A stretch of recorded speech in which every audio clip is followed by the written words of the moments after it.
Pittsburgh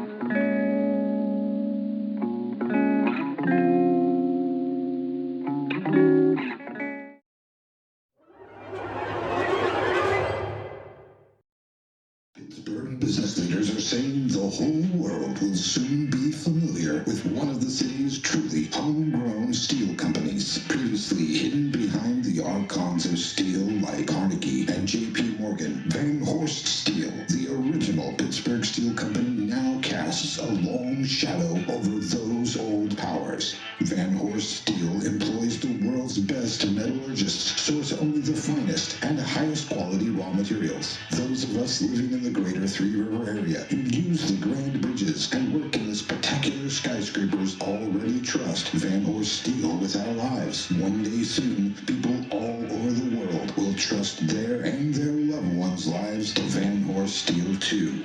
Makers of Metropolitan Steel, real American steel, steel with soul, Van Horst Steel.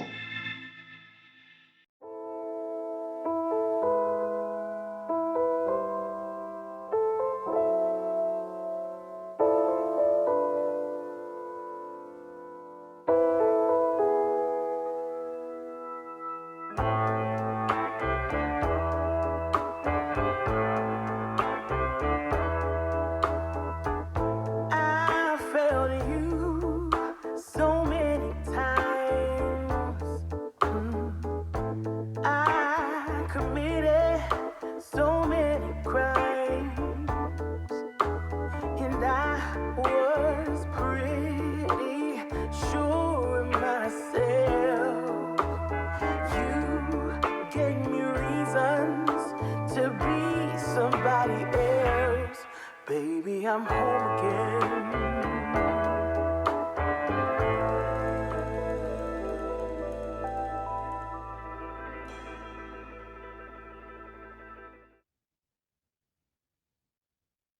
Hello, and welcome to the Place of Wrath and Tears. We are a KULT Divinity Lost actual play podcast. Tonight we are broadcasting live. David is out acquiring a new studio audience and thicker chains, so we will probably be a recorded show next time, but this time we are going to do it off the cuff, which is a classic. So, hello folks, we're happy to see you. We are happy to be here. I am very happy to be here with four of my favorite people. Some of my favorite things to have come out of the last few years are these folks. So, yeah. I don't feel like we have any extra content warnings, aside from maybe feelings, but that's pretty normal at this point.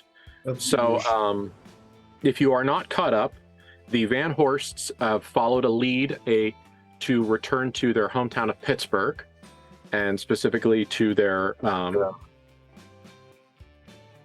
home manse in Ligonier, which is further out east, where all of the rich steel folks have their nice houses that don't smell like smoke. And did a few things, had a few reminiscences. We collaboratively developed a new major domo, which was fun. And so now we are here. It is evening, it is morning. And as the Van Horsts kind of come down to a lazy breakfast in the sun nook that seems to be where we like hanging out a lot, let's roll our various disadvantages that we normally do at the beginning of the day and see how we are.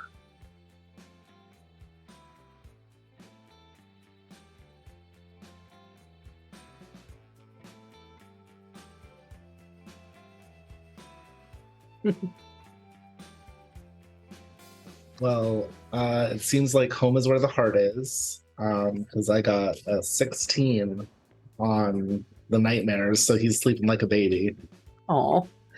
Yeah. What's my other things? Whereas, I rolled an 8. Okay. Schizophrenia. And potentially even worse. Let me see. What is my 6? Okay. Oh no, it's plus soul, so that's okay. Because I rolled a 6 for 6 cents, but plus soul is plus 4, so that's 10. And I think that despite my... Yeah, that's not a keep it together. Right, I rolled an 8 on the disadvantage, but that's a 6 anyway, because I'm at -2 for disadvantages. Okay. So there you go. Bethany's feeling the schizophrenia today. She's wired for sound. And it's throwing off her knowing where things are a little bit. Mm-hmm. I don't think Clara rolls anything in the morning. I don't, other than, I mean, I have involuntary medium is something I picked up over the last, and I went, being back home, this could be a thing, but I'm happy to not roll anything in the morning. Well, let's roll for it now so we can incorporate it into the story more organically later. Yeah, because it might be something that comes about depending on how other things go. Oh, yeah. That's a 7. I don't know what gets added to that. So let me look, because that might end up being over a 10 if it's soul. I mean, if it's a disadvantage, because usually those don't get. Yes. Those don't usually get anything added. Okay, that's fine. Yeah, I think this is the first time I've ever actually rolled it. I can see. Yeah, we keep saying, "Don't worry, we'll use it," and then it keeps falling out of my brain, for which I apologize. No, I'm glad that I brought it up while I was looking. We changed things on my sheet, which was my disadvantages are involuntary medium and object of desire. But yeah, so 7 on involuntary medium. Yep, that makes it my problem. That's delightful. I'm open to whatever spirits are in our childhood home and might be like, oh, you came home, let's talk through you. Yes. Sounds fun. Oh, yeah. Yeah, cool.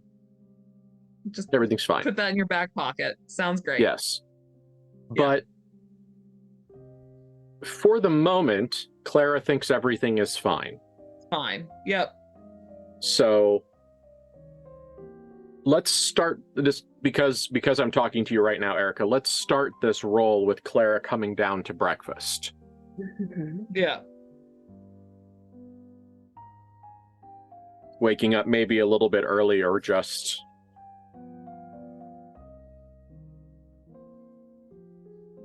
feeling good. Yeah, and I will say, reading the text, you roll when you encounter haunted places, which the Van Horst home just seems to make sense. Don't worry, Erica. I got it all figured out. I know exactly what nail you just gave me a hammer for. Yeah, it's early. Her and Matthew spent the night together, and he didn't have the nightmares that they have often had here, and she's still not always feeling the best in the mornings, and she isn't sleeping the best because it isn't her bed, and it's not Las Vegas, and it's not she's just not feeling comfortable. And she's also not feeling comfortable in her own body. She's in that stage of being pregnant where she's not huge yet, but she's not the same size she used to be. Yes. And her skin doesn't feel the same. So I have watched that happen, yes. Yeah, there's this weird, it's not body horror, but it's slightly body horror of I am changing and I cannot stop that. Yeah. And it is okay, but it's different. Yeah. So she is in the stage of everything should feel okay. I'm in my childhood home. I'm with the man I love. I know everything that's going on, and everything feels slightly off. My body doesn't feel right. This bed isn't my own. This isn't Las Vegas. This isn't my theater. This isn't the place that I've made my home for the last few months. So she got up a little early. Yeah. And she isn't wearing her robe. She stole one of Matthew's because none of her clothes feel right. Nothing fits the way it is supposed to. So it is better to wear Matthew's clothing, because then she understands why it doesn't fit her body right. So she steals Yeah. whatever robe of his she can find. It's okay if it's an old one. Like, they used to live here. And just kind of like goes downstairs to like light a cigarette and get some coffee. And Yes. find any sort of food that actually looks appetizing. Well, it's once again you have returned to your manse, which is one of my favorite words. And so you are not exactly met like at the bottom of the steps, but certainly like kind of like as you walk into the sunroom, the solarium, you are met by a member of staff, you know, who does just the very quiet like, good morning, Miss Van Horst, is there anything we can do for you today? That initiating of service syntax. If you don't have coffee on, I would love a pot of coffee would be great. And just put the ashtrays out. Of course. And clearly they knew that coffee was happening this morning because, you know, there's like a 60-second turnaround, you know, for the coffee service to be brought out. And the things are, and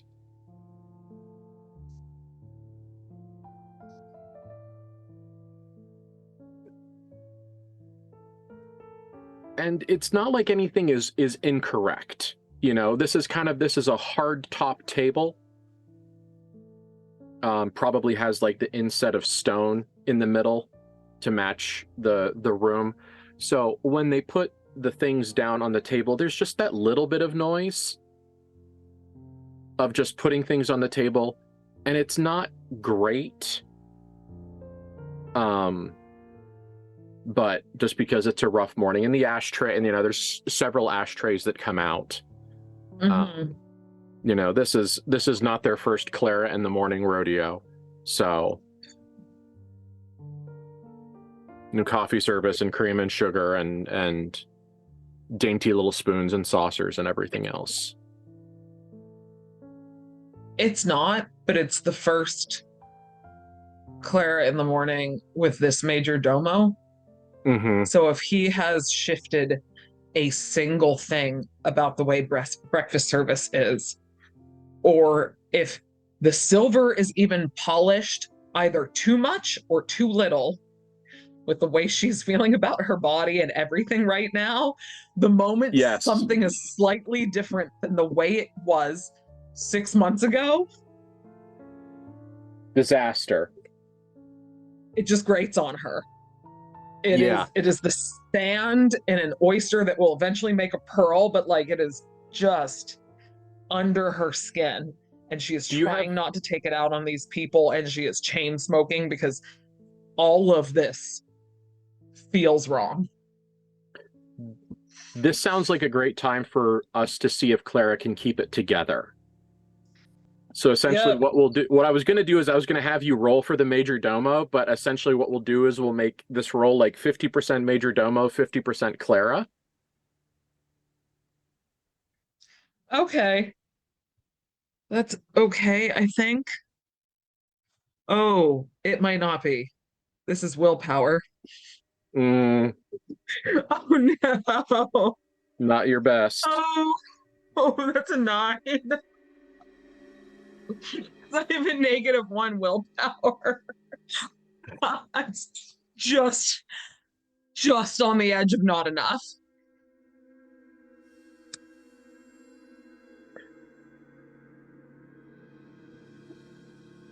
Oh, it's too funny.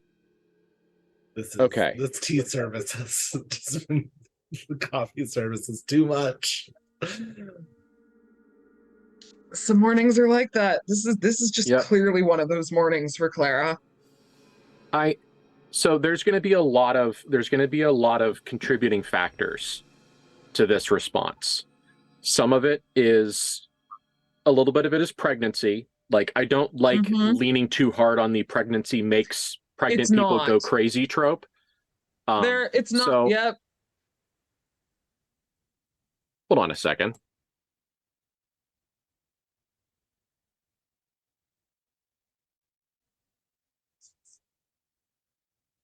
Overly helpful robot overlord. So, but pregnancy is a part of it, the discomfort in your body, the way things sound. This is the first night. And also, I feel like that there is a sense of aggrievement in Clara, because she's like, Matthew slept fine in his own bed. I should have slept fine. Like, this is what I've been dreaming of and thinking about. And this is, I just want to be at home in our comfortable bed and our comfortable everything. And I'm here and now things are uncomfortable. And like, this major domo got lump sugar as opposed to cube sugar.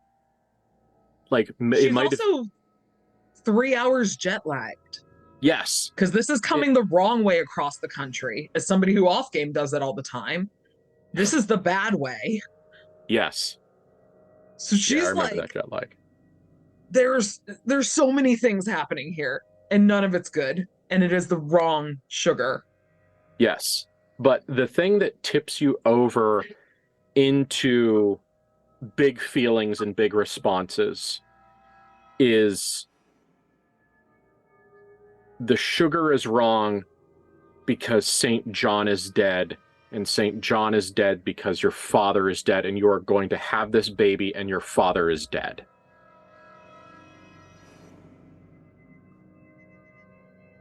Yeah. And there is a deep emptiness that finally the you knew your father was dead and you knew you were going to have a baby, but I'm going to have a baby and my father will not be around. Like that combination of heavy things just hit you too early in the morning with the sun too bright through perfectly cleaned glass.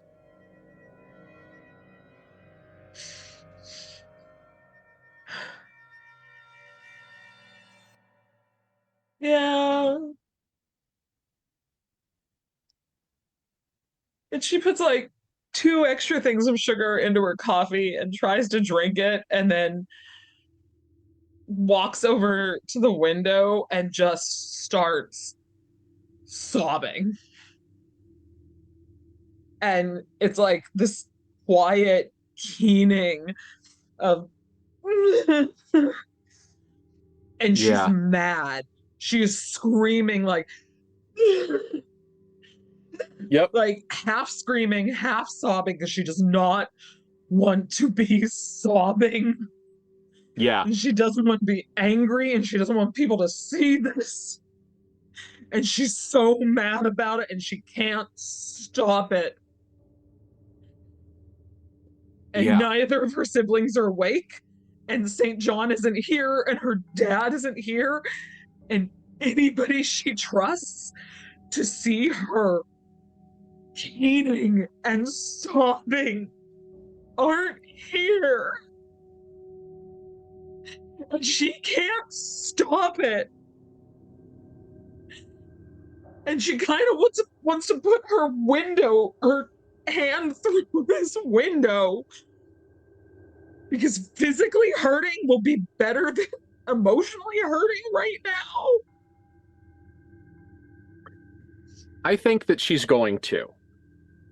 I think, let's say that with that low roll that she does, that she just, not even punching it, but like it's flat hands she uses like the base of her fist, and she just starts pounding on the window and shoving her hand against it, because it would be better to break it and to shove her hand through this window and hurt in a way physically that she can understand than all of these emotional things that she doesn't, because it is way too much. Yeah. Bethany, you already kind of were trying to deal with a bad morning. Yeah. And now there are these shockwaves of crystal synesthesia that are like rolling not through your body, but up through the walls. Mm-hmm. as your mind kind of processes the sound of your sister like scream crying and the sound of meat hitting crystal and just the physicality of it is rippling through your room, and you're watching things scintillate around you, and it feels like you can't tell if it is a whirlpool that is pulling you down or if you are going to centrifugally explode. But you feel as if everything around you is pulling you.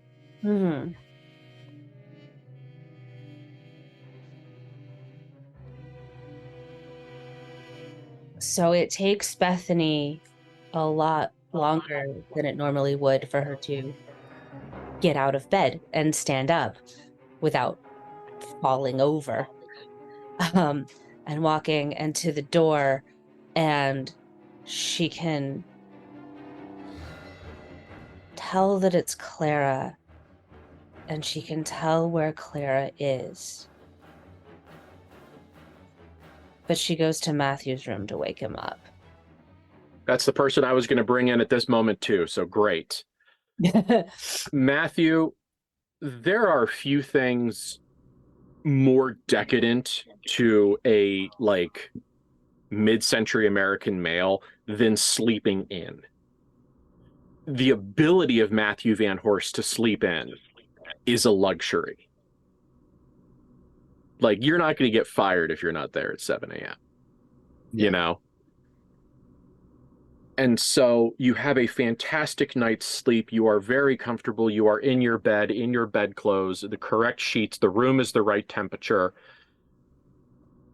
And let's not pretend that the power of being in one of your places is undeniable. And so when you sink into bed, you don't just sink into a comfortable bed with the woman you love. You sink into a buoy of your power. And so when you wake up in your place to the sound of like banshee noises, of these gut-wrenching feminine sounds that are obviously Clara, because Bethany doesn't quite melt down that way, or at least in that they sound different. And so there are sounds of Clara going to pieces and some kind of an impact, like a repeated impact. And as you do whatever you're about to tell me and throw open the door, when you throw open the door, Bethany is either at the door or coming down the hall as you see fit. Like, I feel like if this were some sort of like movie, it'd be like playing like the little like lullaby, like happy music, like as he's like the sun shining down on him while he was in bed, and it's like, you know, the birds singing and things like that, and then it's like the like record scratch of like Clara sobbing, and it's like them just being like, wow. And so yeah, he bolts out of bed, and like flings open the door. I feel like he doesn't run into Bethany because, unlike both of his sisters, he actually had like a really restful night that was like really pleasant. So like he's kind of like much more self-aware of his surroundings at this moment, and like just barely manages not to give himself and Bethany like a fucking concussion of smacking into each other. And I feel like there's just a moment between him and Bethany of like the unspoken understanding that like right now there is no time for talking. You know, like they are it is clear why Bethany is here, though he doesn't know why what's happening is happening. It's, he's like, it's that sort of like sibling telepathy that sometimes happens where it's like, okay, I get this. We're in tune with each other. And so he will just trust that Bethany is going to be okay, but like she did the part that she knows that she needed to do, so that he's going to do the part that he knows he needs to do, and like bolts downstairs. Yes, good, correct. She only came to get him. Yeah. There's no need for talking. Like the reason why she is here is clear and apparent. So he will bolt barefoot downstairs. He's probably like in his sleep pants and like, like semi-shirtless, like probably it's like unbuttoned because he like put it back on kind of for a modicum of decency, which is functionally naked for the time. Yeah, it's like scandalously unclothed. He is scandalously unclothed. Like he is in his sleep clothes. He has not grabbed a robe because there is no time to do that in panic mode, right? And he's like, so because he doesn't know if she's injured. There's something that's slamming against the wall or the glass, so like something might be attacking her. And this is the sort of thing where like they've been on such high alert in Vegas that this is a very like sudden, like, okay, I have to go into like active mode. So he will run down the stairs towards the noise. The first person that you see kind of like as you're almost at the sunroom, like essentially doing the same thing you are in a different style, is the new major domo, whose response time is pretty good, but he definitely looks at you with the like, I'm here to help, but this is your problem now. That kind of, it's not that he's refusing to do something, it's that he's like, I'll back you up. You understand what I'm trying to say? Yeah, no, 100%. Yeah. I feel like they kind of like, when he gets into the room itself, I don't know if anything happens before then. I was gonna say that Clara at that point probably does like half break a pain out, half break a pain. So it's not a full hospital visit, but there's definitely like, a good movie cut across the palm. Yeah. Cinematic damage. Mm-hmm. Yeah. Yeah. I leave it up to you guys.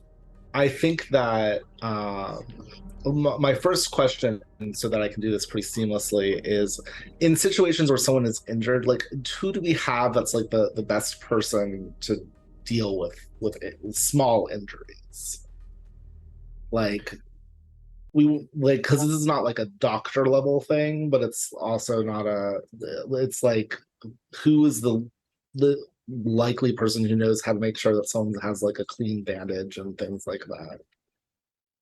I'm gonna say that it's major domo. Butlers work for major domos, right? Like whatever, it's a house servant. Yeah. Housekeeper probably is bandagey. Yeah, it was definitely, there was going to be some as of yet undefined member of staff has a good hand with like gauze and dressings. Because my inside soul and the thing that my Clara brain is screaming, Sophia would have fixed this, but she's not here anymore either. Yeah. Oh no. Yeah. Good, good dog pile, Erica. Well done. There is somebody else on staff who will fix this. It is probably the person who works with the butler or whatever, who totally knows how to wrap this. It's totally fine. But there's my pouty face. But Sophia would have known the other things. Like, this person is going to be able to stop your bleeding, but Sophia would have known all the little things to make you feel better, not just physically. Yeah. Yeah. So Matthew kind of dashes into the room as the crash of the glass occurs. And I think probably the first like actual notice that Clara has of him is him from behind taking hold of her wrists. And like Matthew has taken hold of Clara in various ways enough that like she knows who this is. Yes. But he just takes her wrists and basically folds her arms against herself and folds her into himself and looks at the major domo and just is like, get Miss Mills, who's like, let's say that's the housekeeper person. He's just like, get me Miss Mills. And like he assumes the major domo knows why, because he hired this major domo and like he knows that they know what they're doing. So like, and then immediately just refocuses on Clara and is just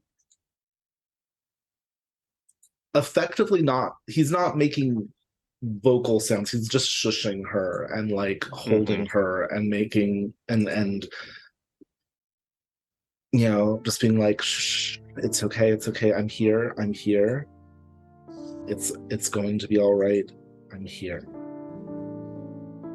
Clara has managed to superficially cut a spot on her body that has a lot of blood vessels close to the surface. So this is a very dramatically bloody piece of surface damage.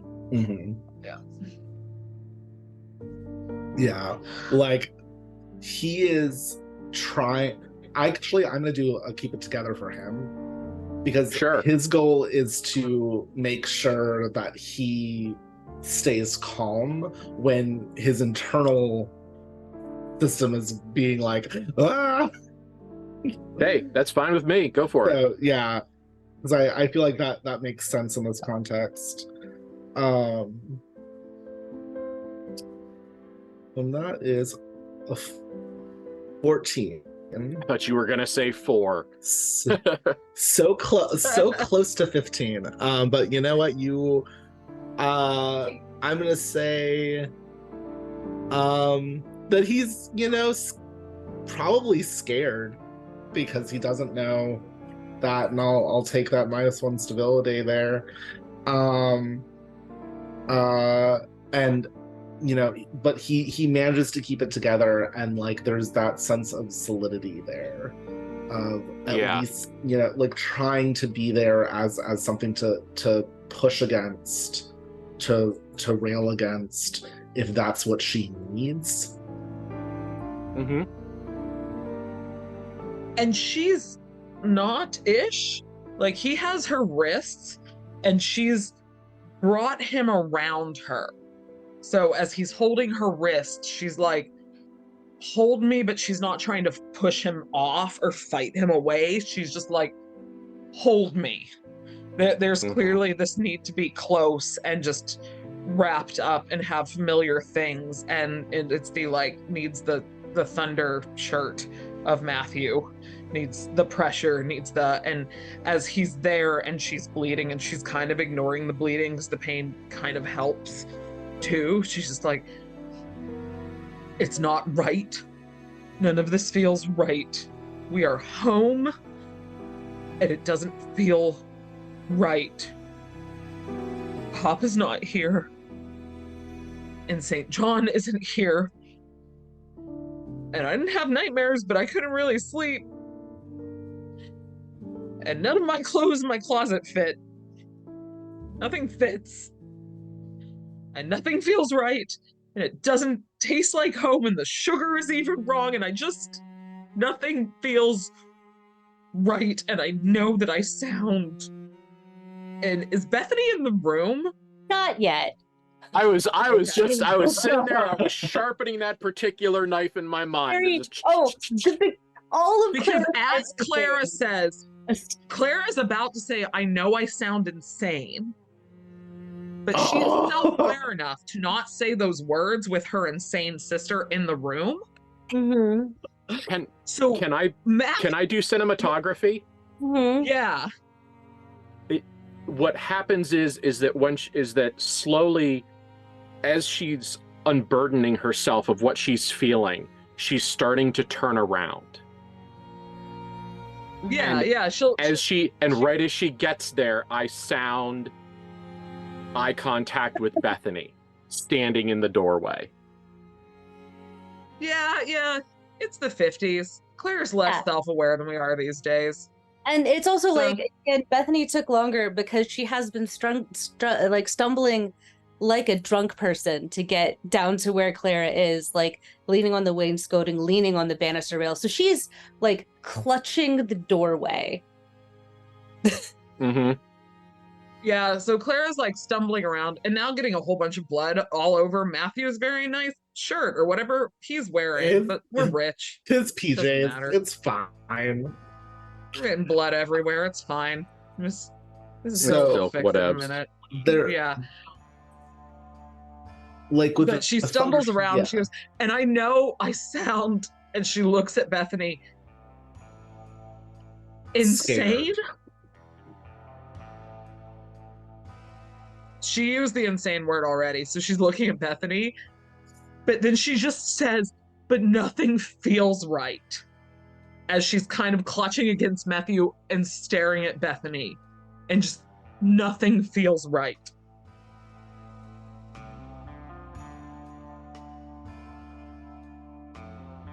Sorry.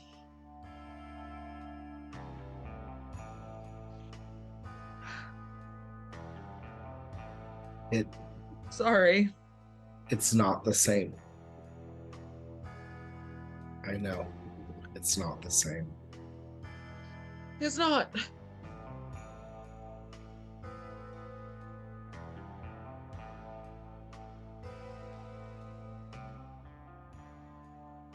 We have to make it ours. And I know that's going to be hard.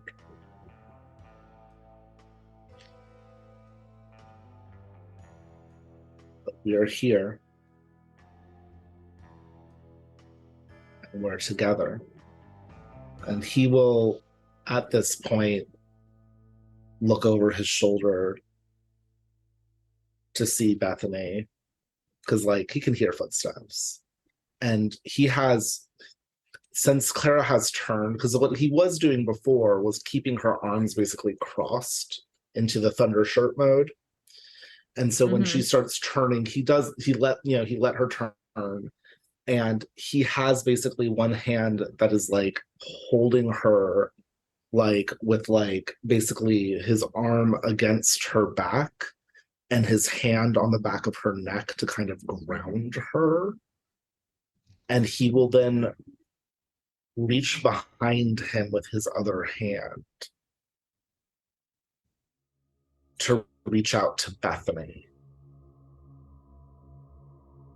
Yeah, Bethany will take his hand. She still has one hand on the door frame.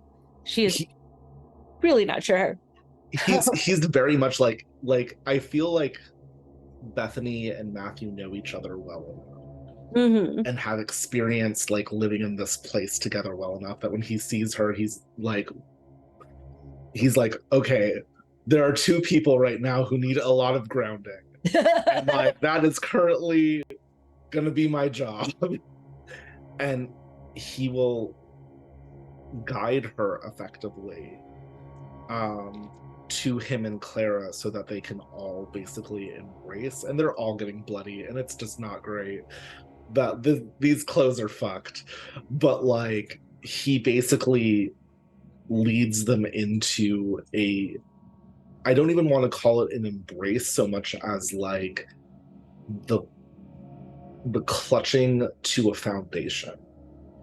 Like it is like when it is as if they are on a mountainside and he is trying to get it so that they can effectively like put the picks into the wall of the mountain so that they don't fall off, and using each other to do that.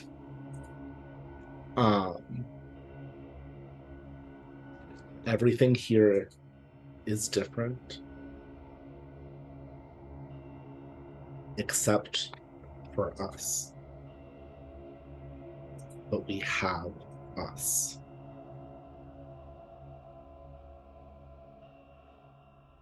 And that isn't going to change. We just have to make this our own.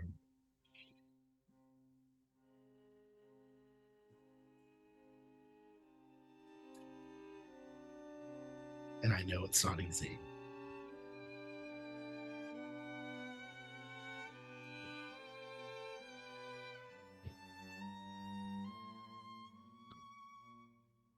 The housekeeper comes in with a little tin of bandages and such, and kind of very timidly doesn't ahem, but just makes that little like servant noise, yeah, it's a little throat clear. The thing that's horrible about this is that, like, I would like to say it, the reason why Matthew just kind of like, makes sure that, I assume that, kind of like makes sure that Clara's arm is released enough from this hug to be able to like go out, but otherwise does not in any way respond to, the housekeeper coming in, because I'd like to say it's because he's like, oh, I trust her to do her job and I just know how, but it's that sort of thing where he's like, these are people who will do their jobs and I do not need to have any interaction with them, because the only time that I should be having an interaction in a situation like this is if they're not doing their job properly. And that sort of like dehumanization of like, you are a tool in this machine is very much the way that like that overlooking. There's not like a look of like, there's no look of gratitude of like, oh, thank you so much for like coming, and running and getting everything so well. It's that sort of thing where it's like the behavior of, yes, the cog has worked in the machine appropriately. Yes. That is. Does one smile at the coffee maker? Yeah, that sort of like thing. So like it's like it hurts me inside. But like it's that sort of like way of like, he just like how he put his clothes away the night before without really needing to look at anything. It's that same sort of thing of like, he is able to kind of like make sure that like Clara and everybody else are kind of like turned so that Clara's hand can be easily taken care of by the housekeeper without ever really acknowledging that the housekeeper is like a person. Yes. Which is horrible. Yes. But like very much that sort of demeanor of like, yes, this is being done, this is being dealt with. And like his focus is so completely on his sisters the entire time of this. Yeah.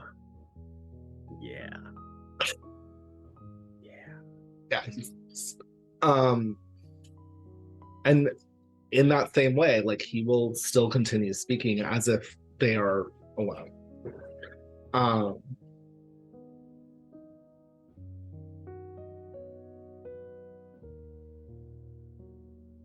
What is it, just that everything was too much or too little? It was just, I don't know. It was all different. Didn't feel right, and I couldn't sleep, and I was tired, and it was like everything felt wrong. Being in my own skin feels wrong right now, and I know that's stupid, and I'm happy with everything that's going on, and everything's fine, and I'm healthy and everything's fine, but things felt wrong, and nothing in the closet upstairs fits right now.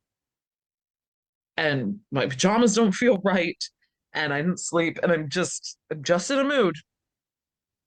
I don't know. And then I came down here and the sugar was wrong and the coffee tastes different, and it's different than Las Vegas. It probably tastes like it always tastes at home. And nothing. I feel like I sound insane.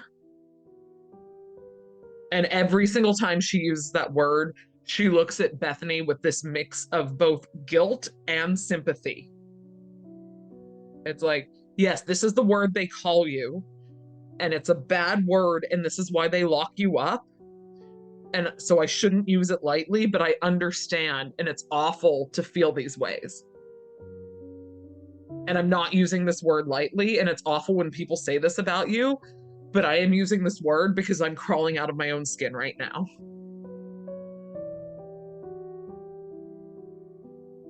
And there's a weight. It just got to be too much, and I wanted to hurt. I wanted to feel things that I understood, and the window wasn't clean enough. They didn't use the right cleaner. I could see the streaks in it, and so I just started hitting it. Because if I broke it and I hit my hand, and she looks at the hand that Mrs. Mills is like bandaging right now, if I hit that and that hurt, I understood why that hurt. And that felt better than all of the other things I don't understand right now. Sorry. I'm tired. You should not listen to me right now. Sorry. I'm going to get you a drink. We're going to sit down together. We're going to eat as much as we can, or as much as we want. And it's not going to be normal. And it's not going to be like it was. But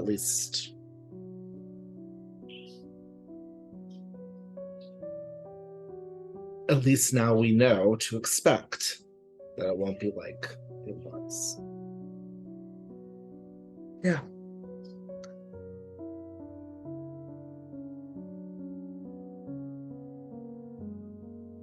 It's okay. We should all have breakfast. She says in the room with like flecks of blood in various places. Yeah. Oh, just everywhere. And like, I think with like no pause and like no showing of like that, like there's everything's fine. Everything is fine. He will look to one of the other like staff in the room, which I'm sure there just are some kind of standing around, and be like, we'll be taking breakfast in the sunroom today. And the major domo is there, and all blood has fled their body. Yep. Like there is no, like it's that sort of thing where like it's clear that Matthew is like, if I act like nothing strange is going on, then you can't say anything as strange is going on. I know you'll talk later about how it's so strange later on, but right now I am signaling to everyone that nothing strange is going on, and that's not what we're talking about right now. Yeah, it's that sort of like thing of like, if I am showing what I want everyone else to do, and he will, wait till Clara's hand is all bandaged up, obviously, but his goal is to he will also say we should probably change first.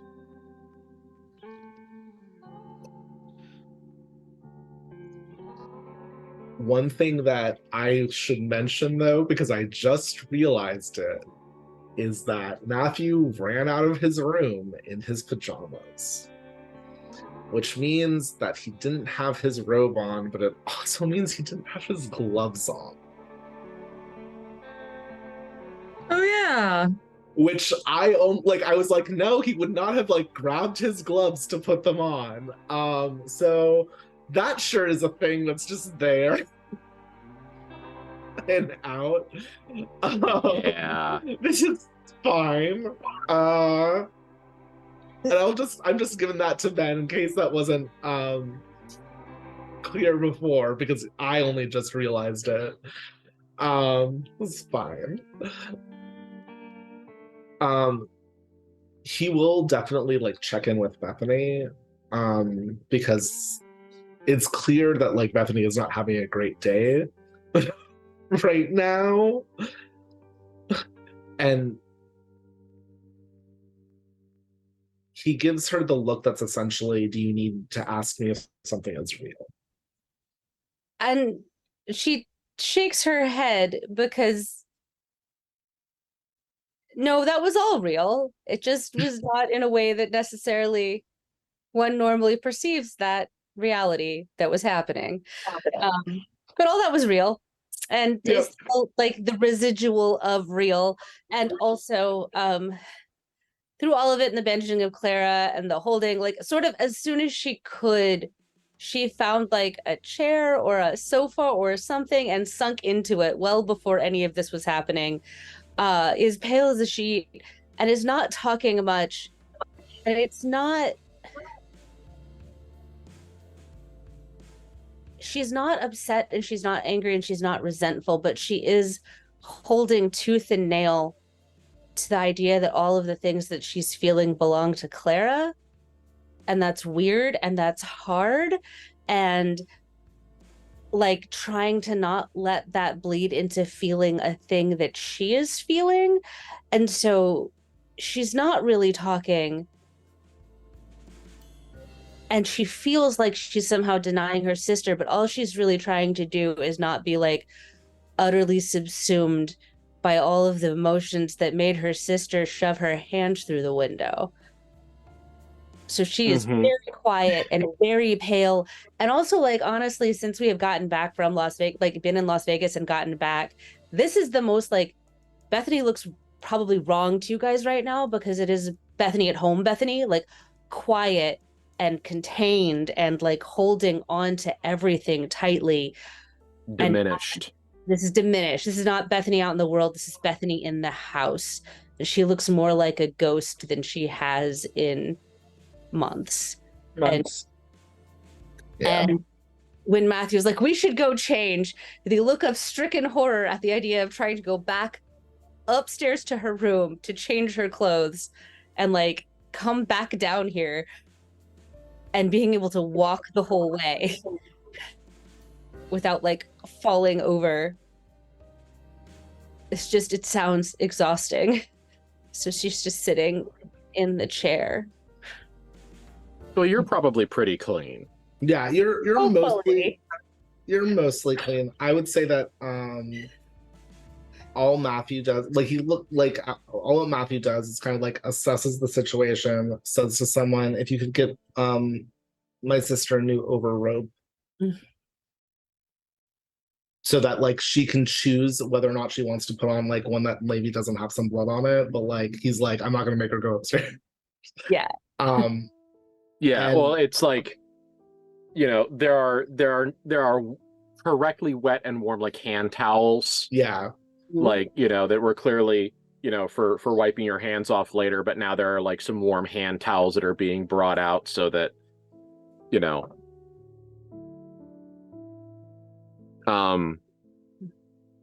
and just to locate David, because he absolutely would have responded to what's happening in Matthew's head. And the screaming and the yelling.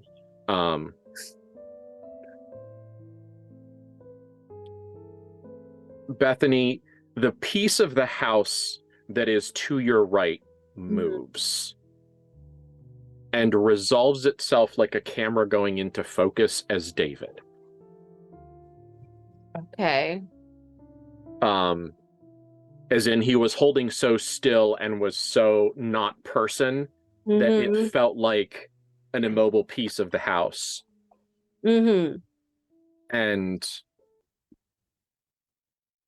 buffers between you and the staff, the towel pass.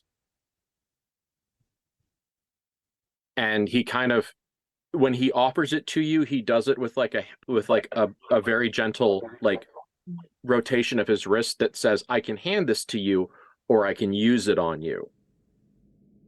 I think she just like opens her hand to catch it in a like, I'm gonna try this myself. Like she's not gonna do much of it, but she'll probably dab it herself a little bit. Yeah. So Yeah. he happily just kind of Boop. Yeah.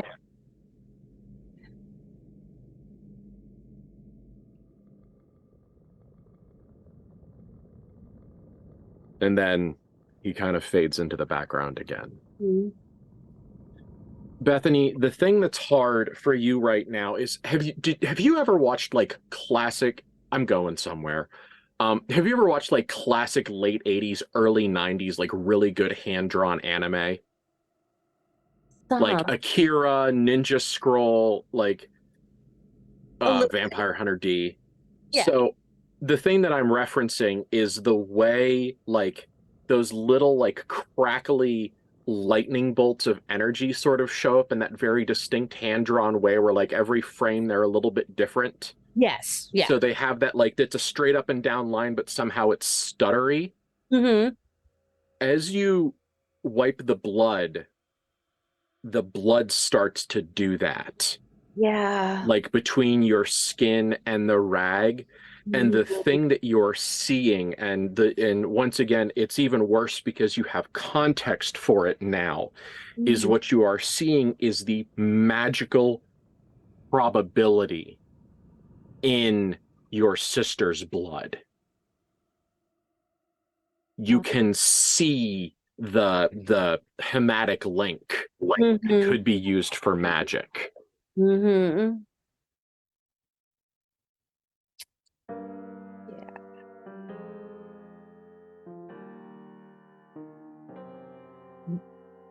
And there is a level of safety that you are going to have to provide for this house that only you know how. Yeah. Yeah. Well, I'm glad that you're prepared to do that and don't have any other problems going on at this. Yes. Yeah, it's fine. Yeah, it's fine. Everything's fine. It's fine. Glad we have the expert schizophrenic. Yeah. Professional schizophrenic.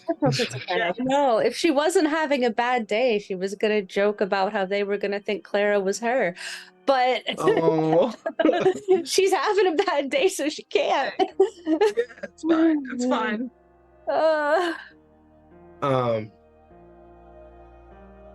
Matthew will help Clara upstairs if she goes with him. Yeah, she'll go with him. So yeah, once her he can kind of clean her up and help her get into non-bloodied clothes. Yes, and once she's upstairs and like she gets cleaned up, most of what she has upstairs fits her. Like it's a 1950s silhouette. Yeah. There was probably literally one dress that didn't fit, and then her entire world melted down because it's Clara. She's like, I put a single thing on my body, and now nothing I own fits. I'm certain of this. Yeah, no, I'm autistic. Yeah. You don't have to tell me any more about that experience at all. So it is not actually hard to find clothes that fit her. Yes. Despite her tests 20 minutes ago.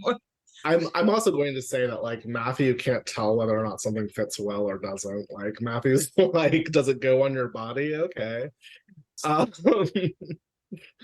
Like yeah, there's also the moment like something goes on her body, and as long as it zips, and if Matthew tells her she looks good, she like ruffles up and feels happy and kisses him, like things are better. Yeah. he will also get like, dressed. And I think it's like at the moment when he's like getting dressed and like starts putting on his gloves that he's like,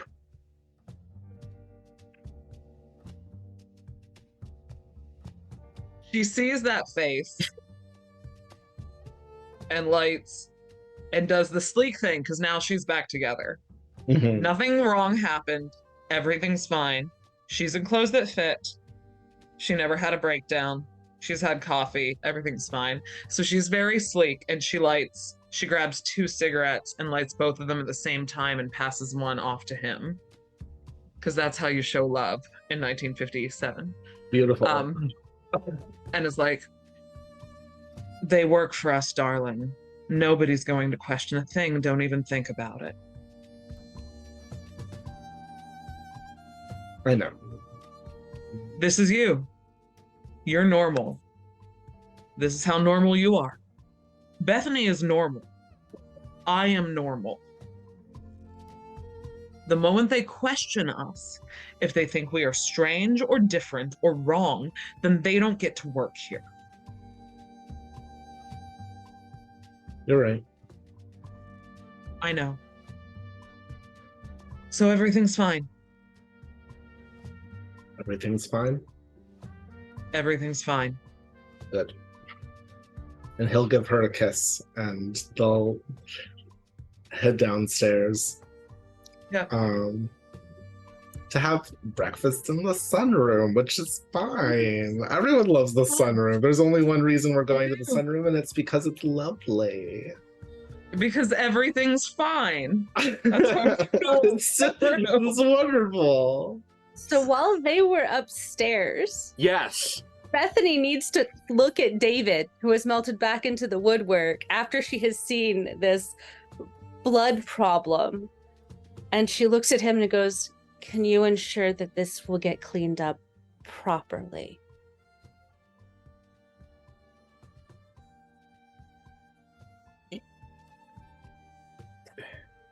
One of the flaws with David is that he is magical but not magically educated.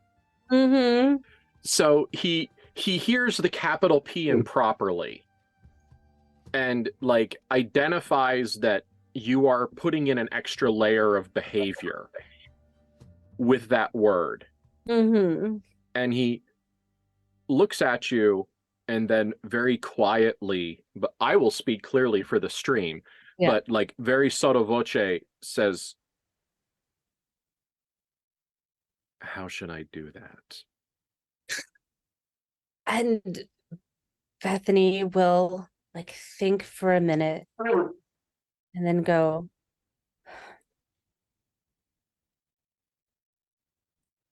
"After everyone's left the room, done after breakfast, go down to the kitchen, get olive oil, mix in salt, big chunks of salt, big coarse granules of salt, until it's not quite a paste, and scrub down the walls where you can still see Clara's blood."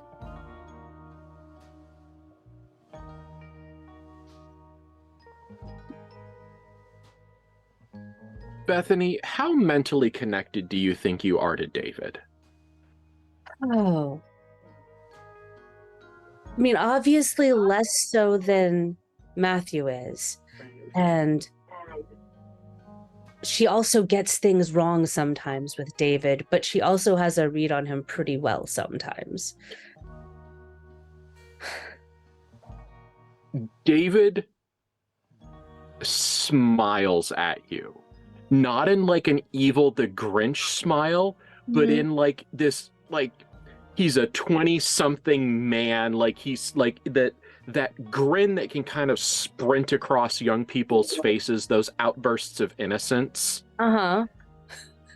He gives you that smile that goes across his face underneath his like 2 reflective eyes in the low light. And he says, Sounded like a girl there.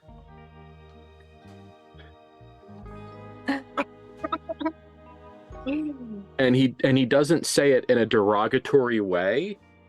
No, but in that, she's but in that just like, she's absolutely just beaming now. Yeah. he just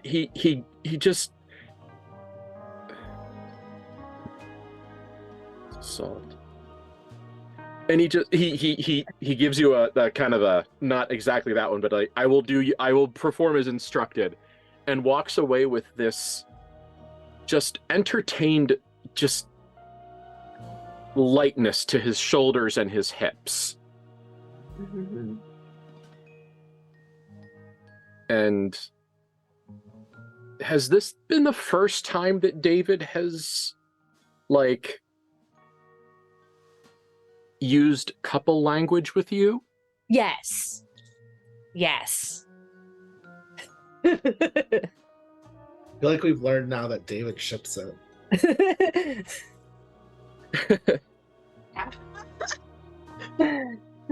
So, how does that feel in 1957 to have someone, Yeah. reference your girlfriend? Yeah, she totally lit up. Absolutely.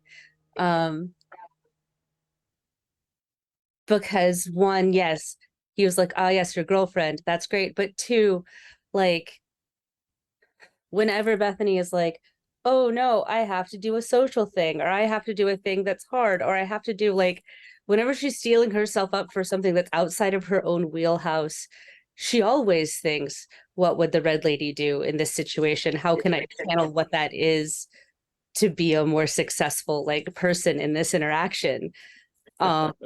And so that was just doubly good for her, because she wasn't doing it. She wasn't actually like trying to do that, and having it seem like it makes her feel better.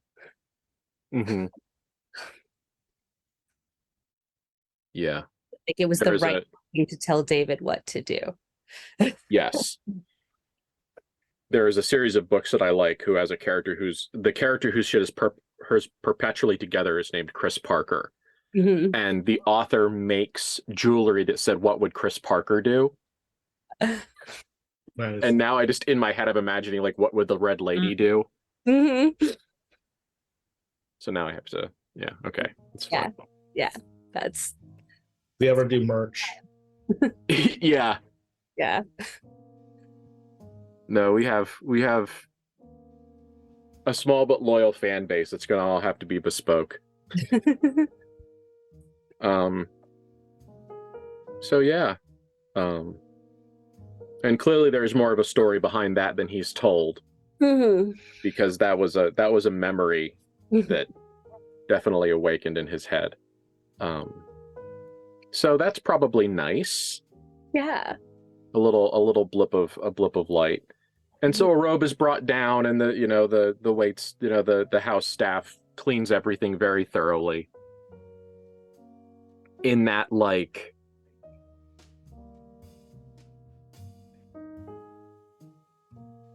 do I spoil the moment? Yes. Abuse mention. There is a franticness that comes with, I have to make this right or something bad is going to happen. Mm-hmm. That is the level of calm haste that is happening in the sunroom right now. Like, things are being cleaned, things are being set right. David is enlisted as, in this interim period as he overlooks things. David is enlisted to help get the glass pane out, so the whole pane is out, as opposed to they're broken. And so there's like a solid, probably a cigarette and a half's worth of high speed time lapse cleanup. Mm-hmm. And things are set right. And so, Bethany, you watch as And you told him after breakfast, right? Yeah, I wanted him to just Okay, that's what I everybody remember. else in the room. Yeah. She is literally just watching and looking and trying to like see that stuff is scrubbed away. She is worried about like Clara's blood seeping into porous places like wood and plaster and Good news, so is the staff. Valid. So your magical concerns and their paycheck concerns are currently perfectly aligned. Yes. So yes, she's assuming that they'll get most of it, which is why she also told David anywhere that he could still see it, because yes, if he was seeing lingering magical residue of it, he could get at places that looked clean. yes, and he is. You will see at some point that I probably will forget to add, so I'm saying it now. You will see him kind of eagle-eyeing. Yeah. As things are cleaned. And so the coffee service returns. It's a different coffee service. We're starting over. Mm-hmm. This is a new meal. Nothing has ever happened before this moment. Mm-hmm. This is the first pot of coffee that has been brewed today. And so, like, there is a reset. Mm-hmm. There is. And oh, sorry. Go. Continue. no, go. I was just window dressing. I was going to say it's more a throughout dinner, not dinner, breakfast. Mm-hmm. Matthew's just going to be taking little notes in one of his like little books, like notebooks, and basically he is going over everything that he can remember and who, because he's had to manage this house since Mal passed, and not manage it himself, but manage the people who are managing it. Yes. And that time-honored tradition of manager.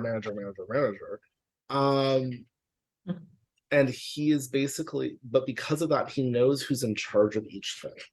And he knows who's been here longer than, for example, the major domo. And he's basically making like a little tree of who do you talk to know how things used to be? Even if something, because I feel like Matthew, once he agreed to like a new major domo, was like, I'm going to let him do whatever new things he wants to do. But now Matthew is basically making a little list of the people that the major domo is going to need to talk to know how to set things exactly perfect for Clara. Yes, you've thrown off the Empress's groove. Yes, and it's literally like the most like painstakingly little meticulous thing, but like because Matthew himself doesn't know all the different little details, he just knows the people you need to talk to. Yeah. Right? Like that's he doesn't know the type of cleaner that we use for the windows. He doesn't know who buys the very specific ingredients that may go into the food. He doesn't know any of that stuff, but he knows who knows that. And so he's like, who are the people who are the old staff that you are going to be talking to now? And the one thing that I wanted to just mention was that like after breakfast, there's no like conversation of like, I didn't like this. There's no conversation of like, you know, that he doesn't reference Clara's upset in any way, shape, or form. He just gives the major domo the list and states these people will tell you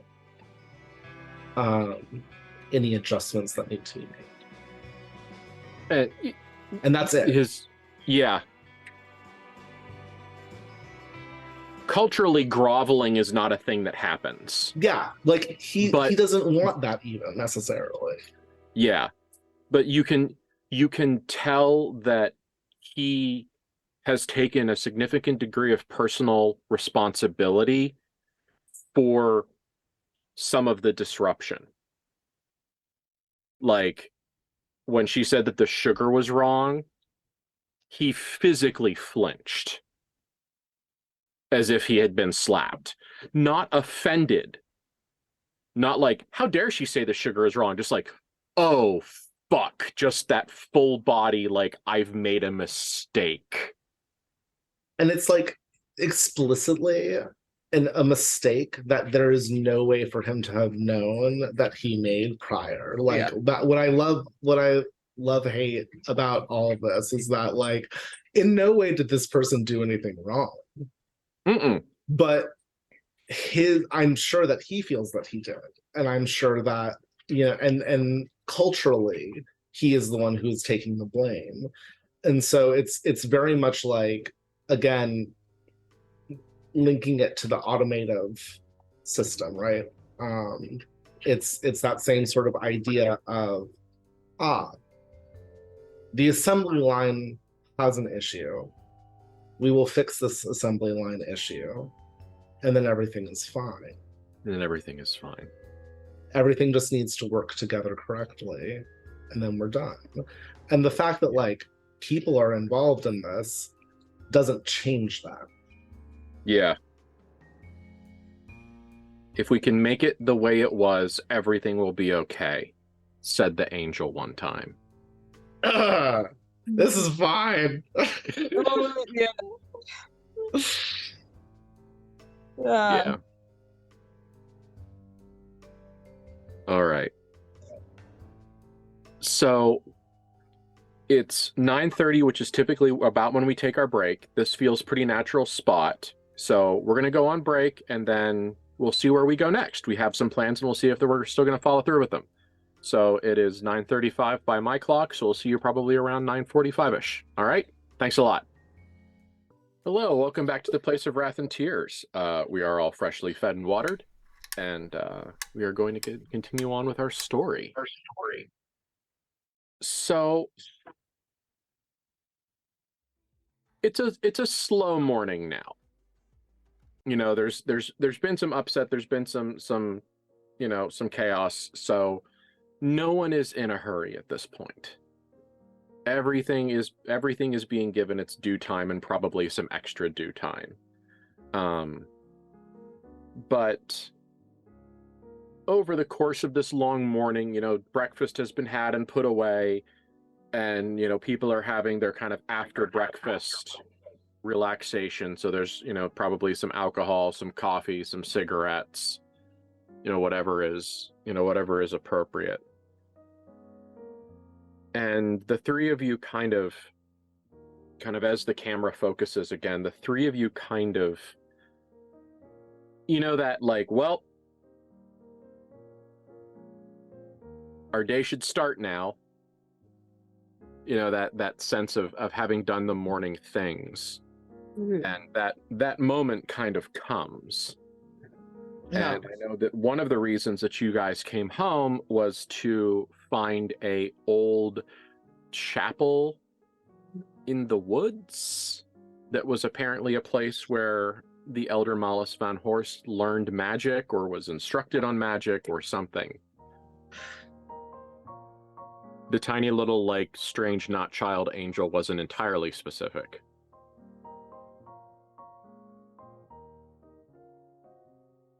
No, I know that I'm older, but this was the place that I think you played in, Bethany. I'm older, but you were the queen there. We were queens together, but you knew how to rule. It could be. It could be. There was a place in the woods where we played. Maybe it wasn't that place. We could go. Haven't been there. I don't even remember. I just remember a place that we would run out to and put on skins and play with bone and rule. Mm-hmm. I remember there being power there, but we were children. I don't think I understood that there was actually maybe power there. And maybe there wasn't. I don't know. It's worth looking. To go. But where is it? We used to get back by climbing up the tree by the wall of the formal garden. So it was out in the woods. And it was farish off was from that. I mean, we farish. would run off.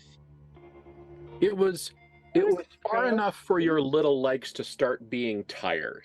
Yeah. Like you went out into the woods until you started getting tired, and then when you got tired you kind of ended up in the same area, so then you started playing. Mm-hmm. Maybe if we go in that direction, you'll recognize something.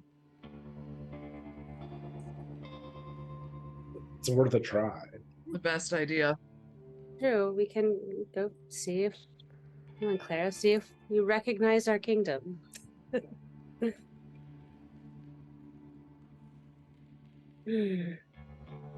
If we start walking that direction,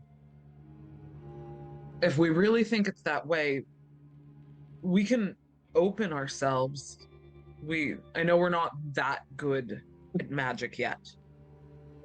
We're not that good at seeing beyond the lie, but I'm fairly good at looking at places and looking at beyond the lie at places. I can at least just open myself up to the truth as we walk. I think you're both. You better both than you're have saying. ways to see. We can go up beyond the wall, just get over the wall, and then open ourselves and see what we see. I I mean, think we found it before if it's the same place. I don't imagine it's harder to find a place we've been many times. Is there anything we should bring with us? We never did before, but we were also playing. Maybe I mean, at a least lunch. I'll likely bring a bag in case there's something that we need to bring back. Mhm. But this was your place. I never was there, so you'd know best. Mm.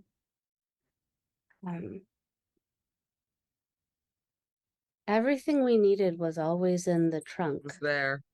It was already there. Then let's go. Yeah, they're right. There was a trunk full of Fur and bone and crowns Mm. and Mhm. blood. Mm. And blood? Well, things that had been The skinned. furs were maybe not the best well kept, and some of the robes were a little moth-eaten, and some of the crowns looked like gold, and some of the crowns looked like nails. But there were 4. There was one for each of us. Which were yours?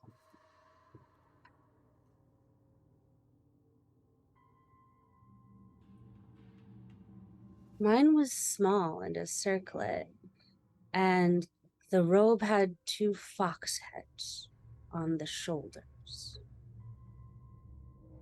One on each, I think.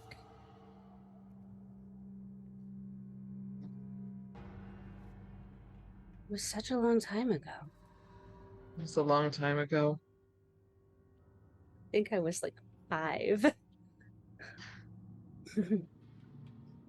I was older, but you always knew how to get there better. Well, all right, let's see. What did we call it? We named our kingdom.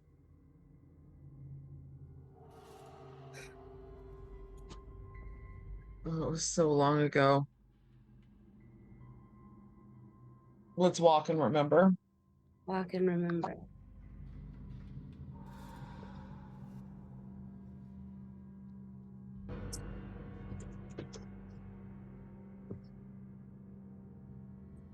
It is a walk.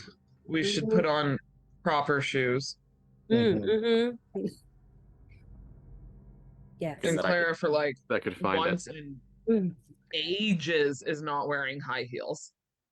Amazing. She's not in Who are hiking you? boots, but like, yeah, she's clearly not well. But like, she goes up and puts on like flat sandals, at least. It's like Yeah. 1957 Birkenstocks. Yeah. think Bethany has little ankle boots, little flat ankle boots, like adult Buster Browns. Mhm. I wore Buster Browns my entire childhood I did too. because they were the only shoes that fit.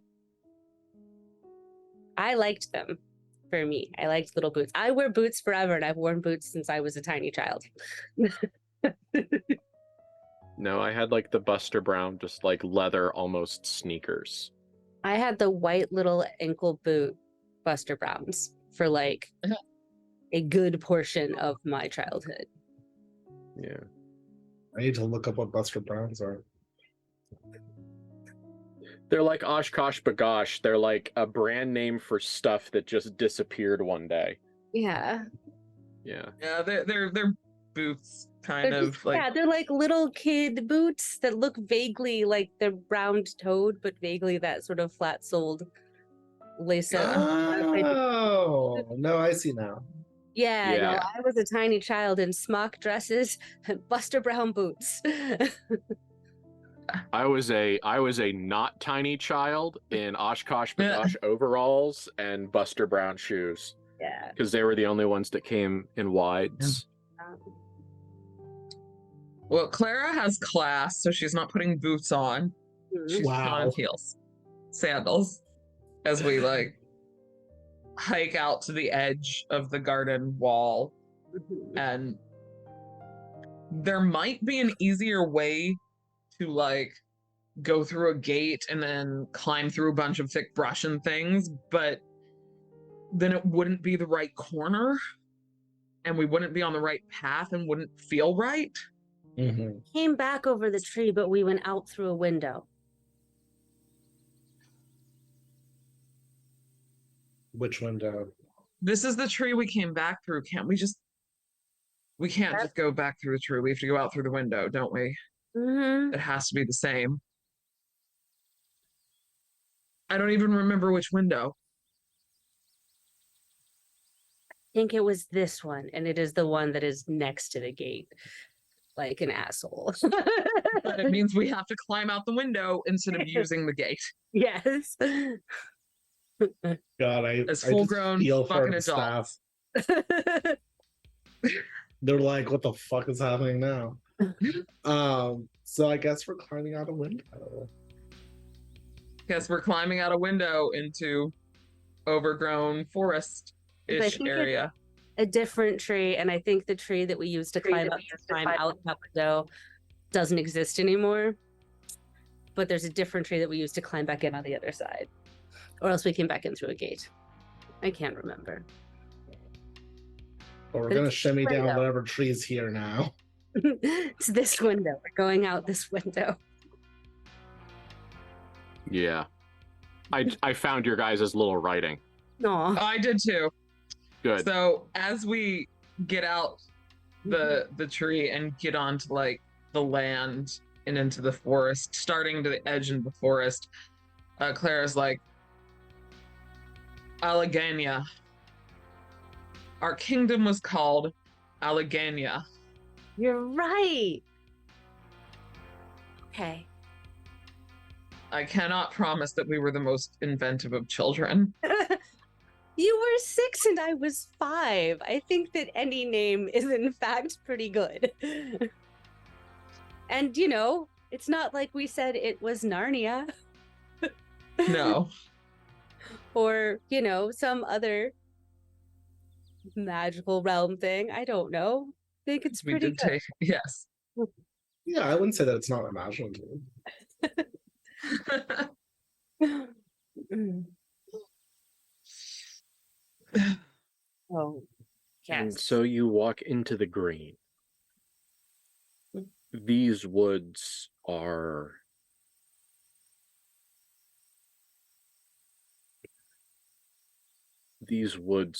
thick and rich with the memories of the peoples that lived here first and longest. These are old growth forests, heavy with age and loamed with centuries. They are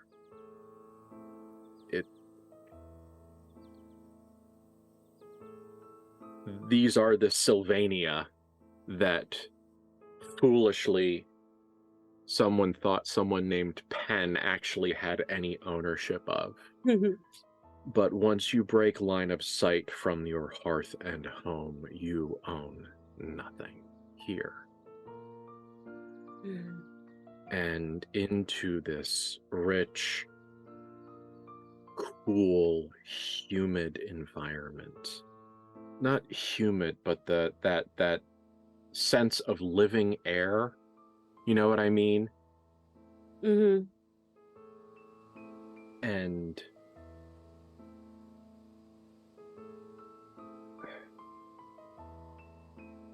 now, through the eyes of grown-ups, it almost makes you wish you hadn't have gone this way to start, because the trees are not quite as toweringly big, and the journey is not quite as over as mountainous and as much of a heroic journey with full-sized legs as it was with little kid legs. But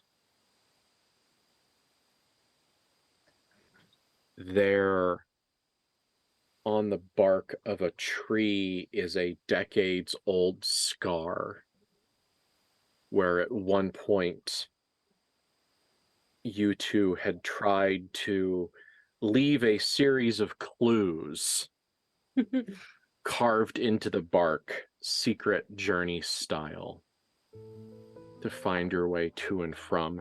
Just when you were in that perfect spot to be old enough to be scared of getting lost, but young enough to be willing to chance it. And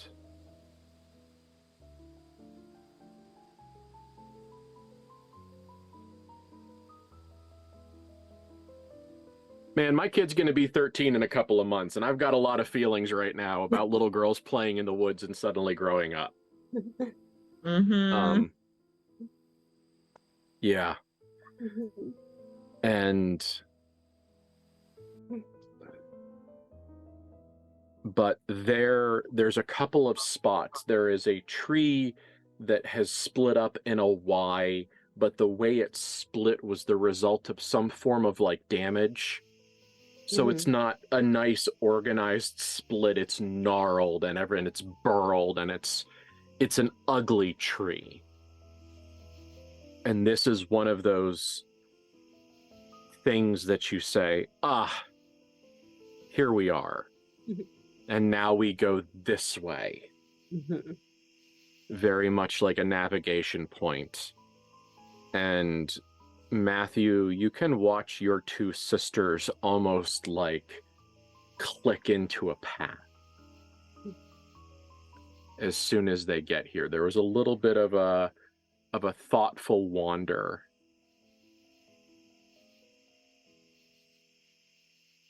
And now they seem to have found themselves or found their memories or whatever it is, but now there is purpose in their striding. And which one of you is taking the lead right now? I think Bethany. She is the one that came here more often. Yeah, Bethany will lead. I feel like it's probably like Bethany, Clara, Matthew, because Matthew's never been here, so he's like taking up the rear. Yeah. He was not part of the Queens. This was before he was adopted. Yeah. Yep.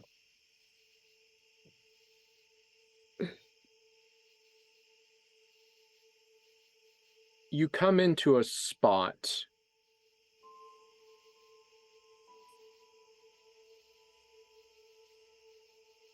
It was a little bit of like a glade, wasn't it? Wasn't it just kind of like a little open space? Yeah, and there was a folly, a chapel, or a tower, or a building of some kind, and then It had some. crumbled. Yeah.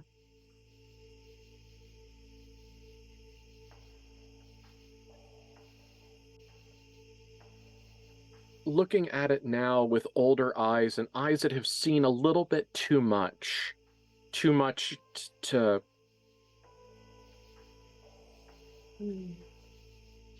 too much to play pretend, maybe, in the way that little girls needed to. Now you see that the towering, dilapidated edifice that was your very your very first citadel was a oversized chimney to a 2-story house. Blackened with soot and char and years, and crumbling at the top, and with a great big open hungry mouth of a hearth. Perfect for putting on plays or standing in an archway or being sent to the dungeon or whatever game was happening that day. That was the gateway to other.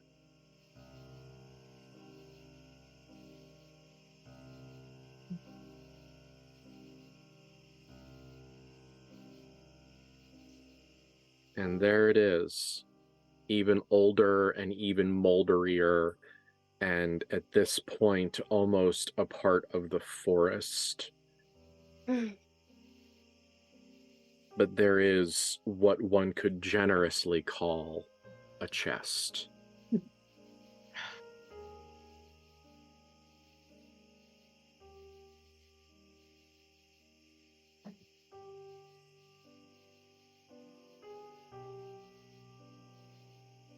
And now, yeah, go. It's just been so many years. It's probably all mothballs by now. I was going to say nothing in there should be viable, should even be by the lie. Nothing in there should still be a thing that could be picked up and used or worn. Maybe the bone and maybe the nails, But nothing else. what if Matthew opens it? There was a crown in there for him. So before I do that, I'm really quickly going to roll the magical intuition, because I want to see some things. I'm here to see some shit. That is 13 plus soul, so 16. Means you get all of it. Yeah.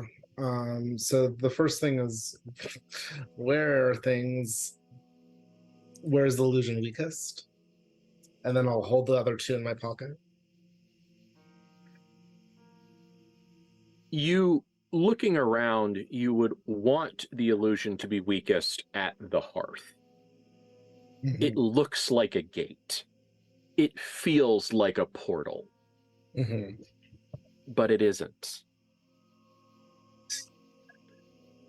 The way that chest feels to you feels as thin and threadbare as Bethany's expectations of what's inside it. Goodness. There is a sense that you could pick at the world here and unspool it. Matthew will step forward And it's clear that he like looks at his sisters sort of about it, because this is not a place that he's been before. This is not his place.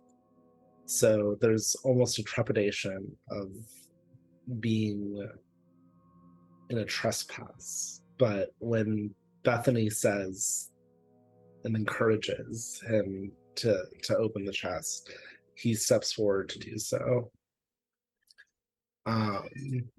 And he reaches forward and reaches to open it. And you are filled with the thoughts of tumorous viscera stuffed into a cooler, and live beating hearts buried in the sand, and victims' hair in a lunchbox, alongside all of the little prostitute papers, and glowing eyes, and dead men, and pursuit predation. And then the box opens at your touch.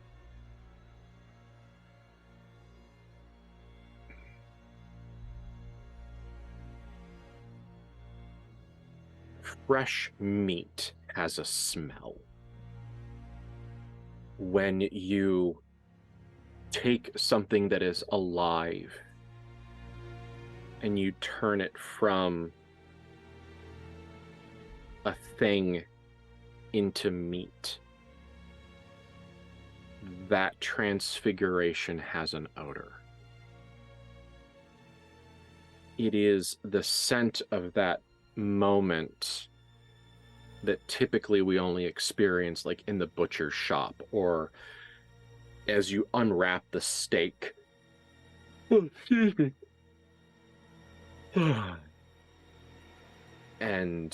But here it is fresh and vital and richer and somehow more complete, because now you are smelling the inside of skin, and you are smelling bloody fur and freshly exposed bone, and the very distinct smell of marrow and bloody iron and irony blood and liver.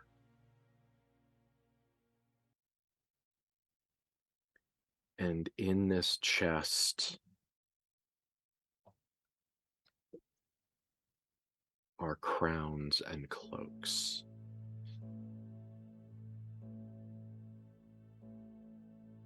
And they are brand new. The bones still glisten, having not yet dry. The outer casing around the bone, that connective tissue is still there. And the skin is underneath the fur. The skin is soft and pliant and still holds moisture and is almost pornographically soft and smooth. And Matthew, you are staring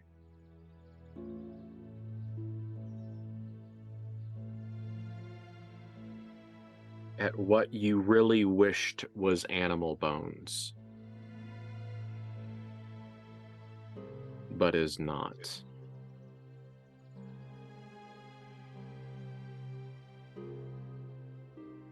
There are human bones in here and human skin.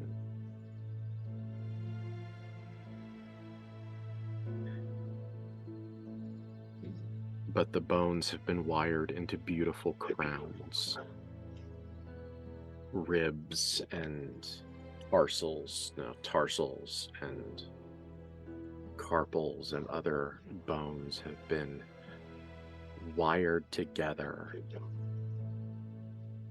with gleaming silver wire. and skin has been stretched for, demi capes, the kind that go over your shoulders and go to about your rib cage. Not the kind you'd wear to keep the rain off, but the kind you would wear for a ceremony.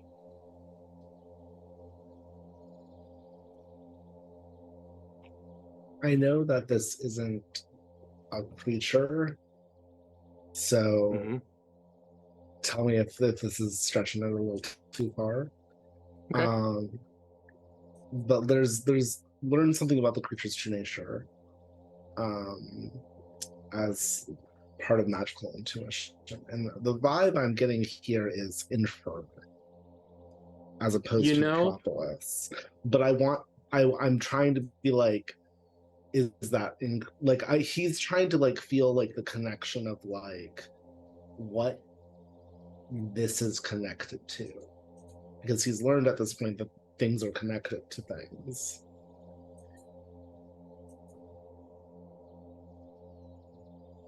It is connected to the phrase that has continued to burn itself into your mind over the years of your life, the thing that you hate to hear,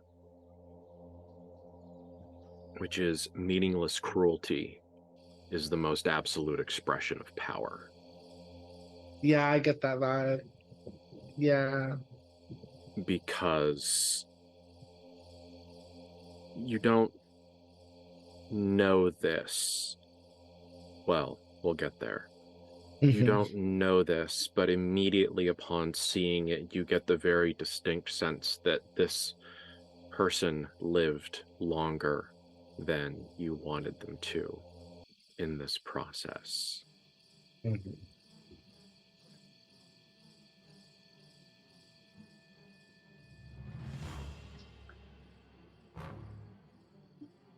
So Matthew opens the chest and he looks down on it. And he like inhales through his nose. He exhales through his mouth. He tastes the air as it goes through him, because to shy away from this, from what this is, from what the smell is, from what the rest of his soul is telling him what this is to lessen the life poured into it, and to lessen the power poured into it. Which of these is more important to him? Complicated. But in some ways, they're one and the same. And he looks back at Bethany and he looks back at Clara and says, "You should see this. And you should tell me which are yours."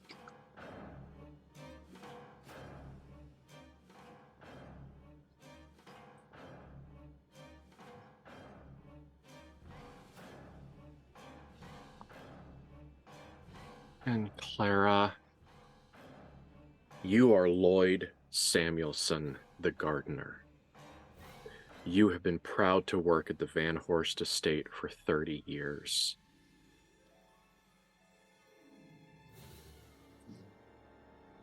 Mr. Van Horst,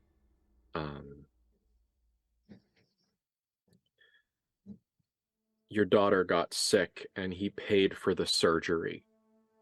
He paid for everything. He even paid your bills while you sat in the hospital with her, and he sent you home with an envelope literally bulging with cash because Malice Van Horst has had some kind of an experience that has changed how he feels about children. And when he found out that your daughter was sick, the look he gave you was so stricken and horrified that you would think it was his own child. And you looked him in the eyes, and you were not a small man. You were at this point, when the pain started, in your mid-50s, and you had lived a very active life, but now in time you are slowing down and your body is doing what a male's body does when it slows down.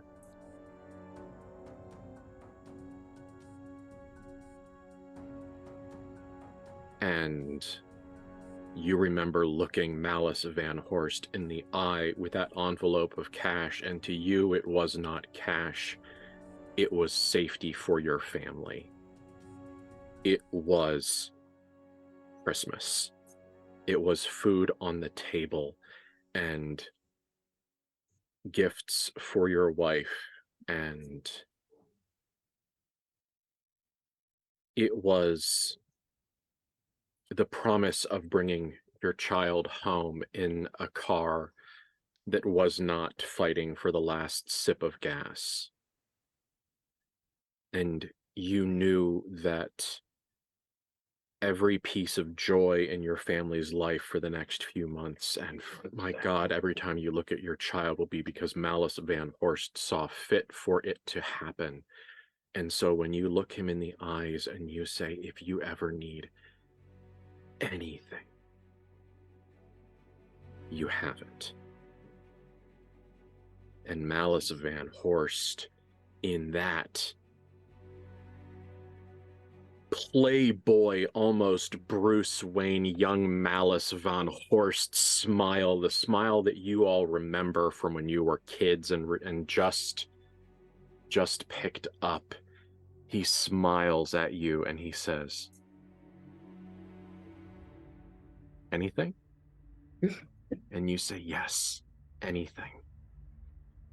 And you're thinking to yourself, what the hell is this guy gonna want from me? I'm not pretty.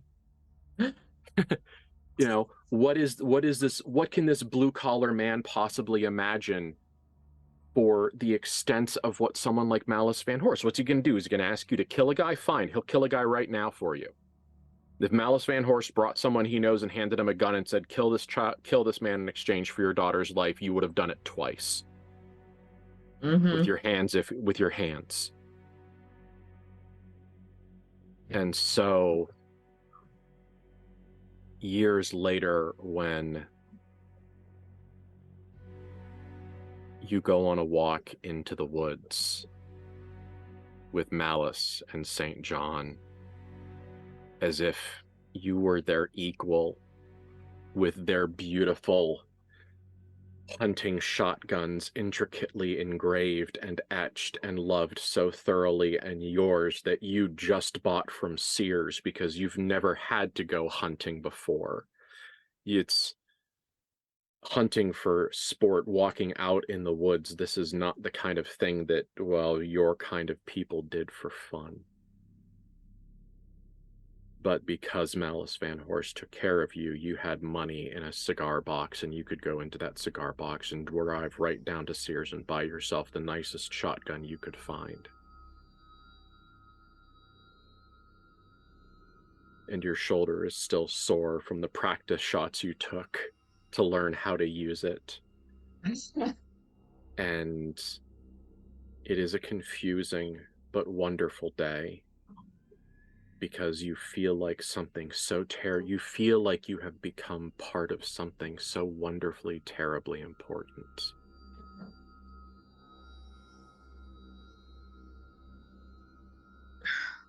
And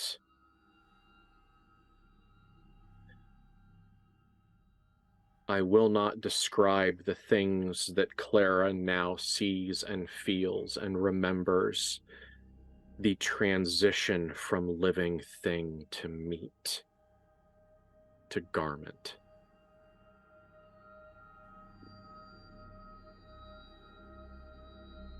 But years ago, your father and for all intents and purposes, your second father, took the word anything very literally.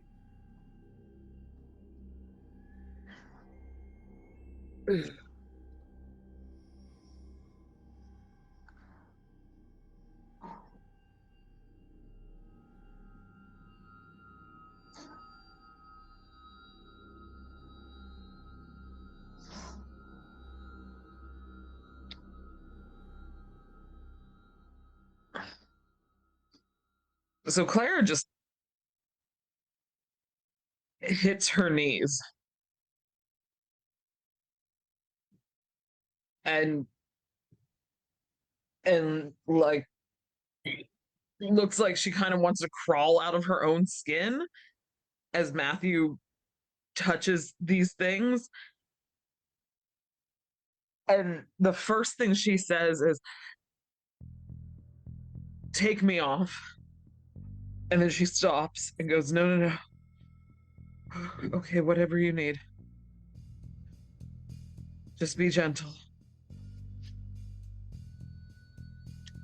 And there is distinctly a different way in the way that her body leans and moves and is like crouched against the trunk that doesn't look like Clara.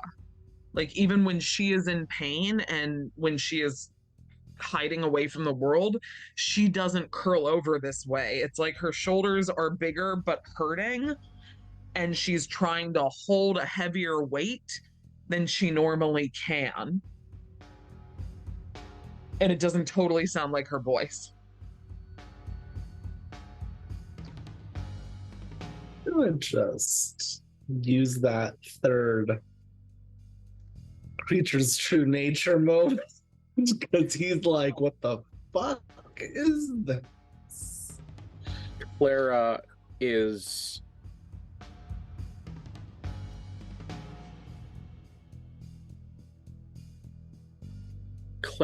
being pressed into by a shape of someone else.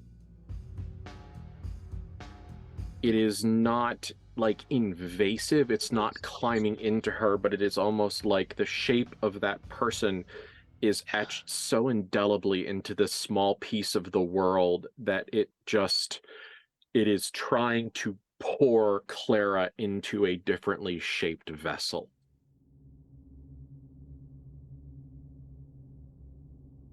Matthew does what he always does when something that is beyond his understanding of the world occurs. He looks at Bethany. I knew that was coming. He's Fucking like, clip that, somebody. Somebody clip that right now. Oh my god. I love you Perfect. so much. Yes. That was perfect. Okay, so I'm gonna roll magical intuition about For this sure. situation. Okay. Fine. I rolled a 14 and it's plus soul, and my soul is 4, so that's many. Yes. And it's Bethany, so she's gonna start to cheat the questions because that's what I do.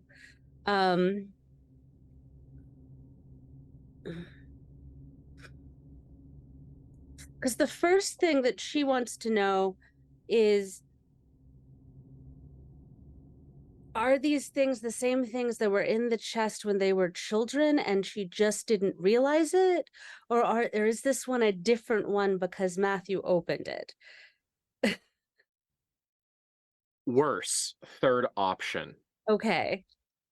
It is different because it has been prepared for you. Okay. yeah. Great. Yeah, that's okay. That's just the first helpful, which is in fact, what is this true nature? And she's like, is this the same as before? I don't remember a human thing, but I was also 5, so I wouldn't know. Okay. How are you doing, Erica? That was a lot. You okay? That was great. Oh, it's great. Great. I'm fine. Yeah. Okay. And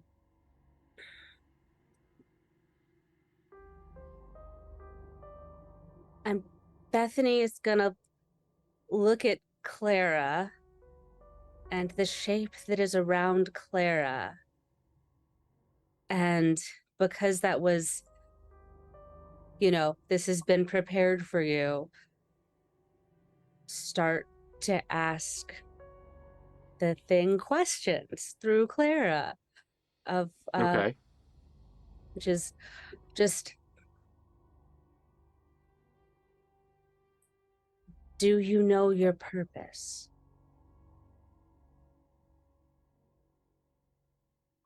To serve this household, I think.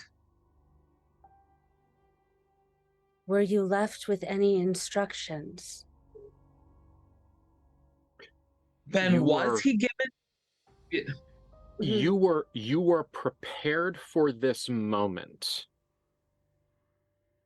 This poor man does not have the context for everything he experienced. Oh yeah. But the thing that he understood, at least on some instinctual level, was that the terrible things that were happening to him were intended to be preparatory for you, for the siblings. That this was a thing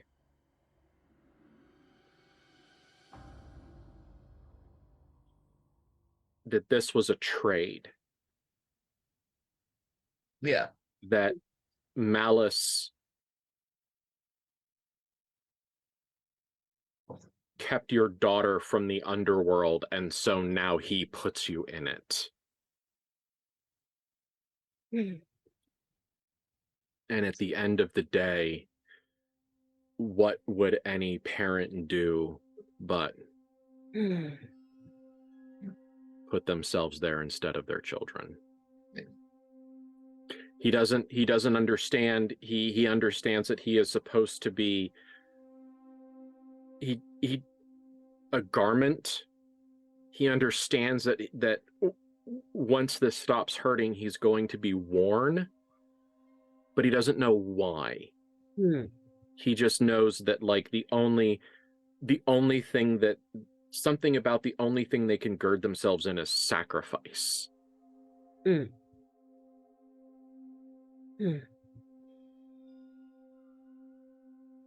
you don't have to turn that into word salad if you don't want to, Erica. No, fine. I don't know what you're supposed to do. I don't know. I was prepared to be here. Your Lady Bethany? Young Master Matthew? Yes? Yes. Yes. You've grown. Yes. Yes. I was prepared for you. And he looks directly at Matthew at this moment. For this moment. Your father saved my daughter from death. And so I gave in turn, and I do not know what you are to do. You should know. You should know. But I am yours. To be worn. An honor, I suppose. A sacrifice. A showing a gift of power. So I am yours.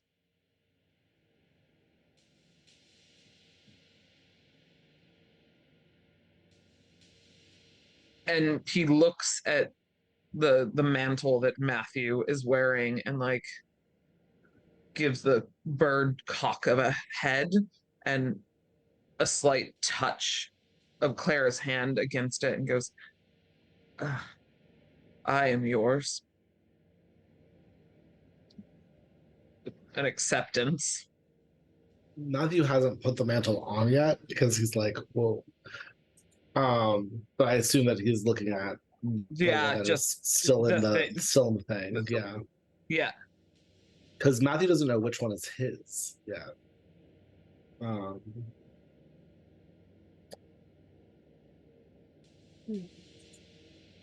If he knows that much, that he was sacrificed for this moment to make this, if he like instinctively does remember that, he'll reach out like with Clara's hands to pick that up and kind of try to drape it on Matthew. Oh no. I love that, like, Sorry, it's we're not- fighting with Ben's camera focus. I realize, yeah. yeah. We'll fix that for a second and then No, yeah. keep going. It's Yeah. I mean, it's the sort of thing where, like, when a dead person tries to drape you with their own skin, you don't say no. Because, like, there's a level of, like, there's a level of dignity that you wish to give them, even in this horrific moment, where rejecting what they are giving you is almost worse than taking it on, even if it is genuinely horrific. Yeah. And also, Matthew is someone who has been taught a lot of very specific WASP etiquette, in which it is very hard to be impolite. So I feel like the combo of this would be that he does allow himself to be draped with the mantle, even though it is in many ways important to him. And because of the way that Matthew is, I feel like it also, even though it is important to him mentally, on a deep intrinsic level, it feels right. And I think he would take whichever crown feels right. I don't know if there's one that does more so than others, but if there is, that's the one he takes, because at this point he has learned that instinct does guide him in some ways in this, and he will put that on his head, because I guess we're just in it. I'm going to turn my camera on and off so that it settles itself down. Yeah. Yeah. Oh, perfect. There we go. Yeah, you're back. Yeah. There we go. I don't know why it Thank doesn't you. do that when it's recording, but here we are. Yeah, it happens. Mhm. Yeah. So that's where Matthew sure is.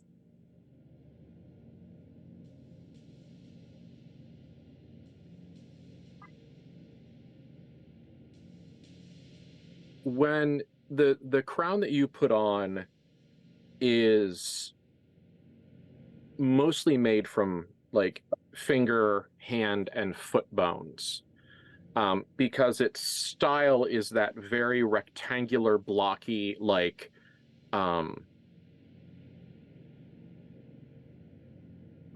want to say like Crown of England. Yeah, I know what Like you with mean. the big square pieces with the inset gems. I could absolutely be referencing a Disney movie in my memory banks for this, but I think it's going to work. And so like it's been made out of that, so it's heavy, not multiple pounds heavy, but when you put it on, you feel its weight, and there is a heft and a solidity to it. And so you kind of look down just a little bit, like, you do this. Yeah. And then when you look up,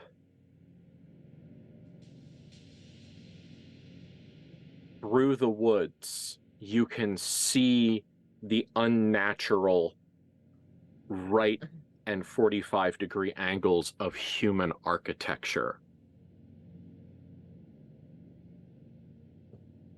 where there wasn't any before.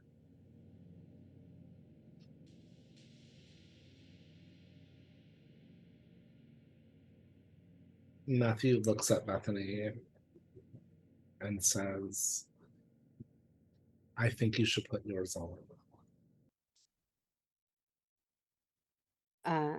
Bethany goes and looks in the box. Are the familiar things still there? Yes, but they are under it. Mm-hmm. Like,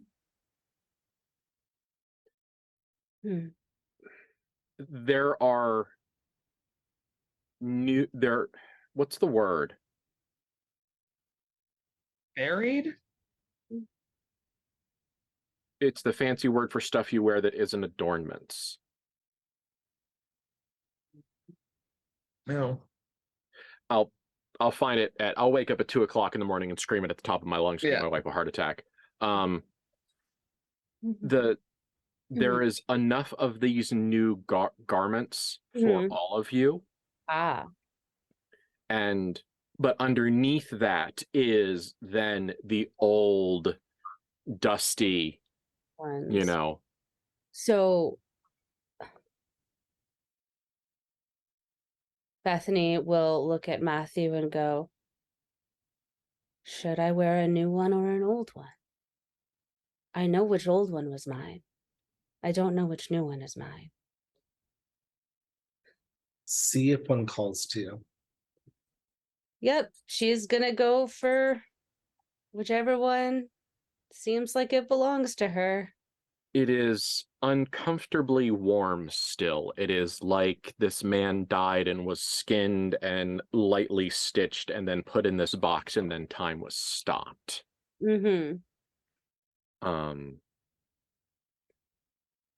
Yes, there is one for you. And the circlet is, you do not want to think about what this man experienced that curved his femurs, his thigh bones in such profound roundness. But your sixth sense tells you for free that if it had happened after he had died, the bones would not have been pliant enough. 100%, yeah. Bethany's gonna do not quite what she used to do when she was a child. So she's not gonna fully strip, but it's warm and alive, and so she's gonna go down to her shift. There's been enough blood on clothes today, and she's not sure if he's gonna leak a little or not. So so she'll strip down to a shift and under things, and then she'll put on her cloak and crown, and she's gonna look at the man who is possessing her sister and say, she needs to get ready now, so you have to let her go.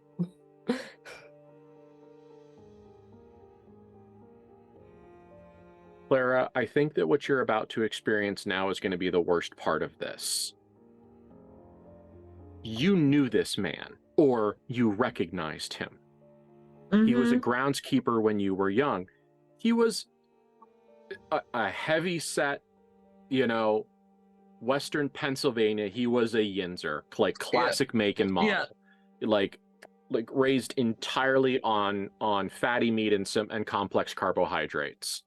But what he had and what you're feeling now was that he had an incredibly strong sense of decorum.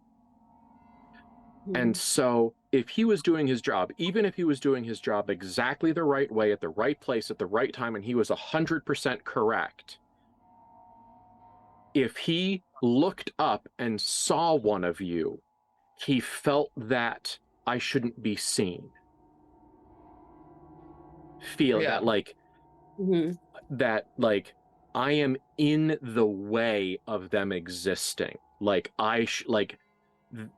It's not healthy. No, it hurts my soul. It does. I'm yes, no, that makes so much sense. Yes, yeah. But what you are remembering, and this is the part that's going to suck, and I'm really proud of it. What you are remembering is that he had a very distinct, like, lower the head, raise the shoulders, smile and nod. That, like, sorry you saw me. Yeah. Sort of like, sorry you saw me, but I got to keep trimming this hedge. Sort of like a very, like, if I'm sorry, if Ope was body language, that is exactly what he did. Like, it was the physical, like, it was ASL for Ope. Yeah. And so the thing that is the worst is that you have seen that expression, and now you feel yourself make it. Yeah. That awful, rotten, internalized sense of shame at being perceived. Mm-hmm. And it is that terribly, painfully innocent, broken, awful, like, how badly has someone had to be hurt their entire life that they can believe that they deserve to cease because they have been observed by someone. Yeah. And it is with that, that body language, and as your shoulders go up to your ears and your head sinks down and you make that posture, it is that you feel him leave you.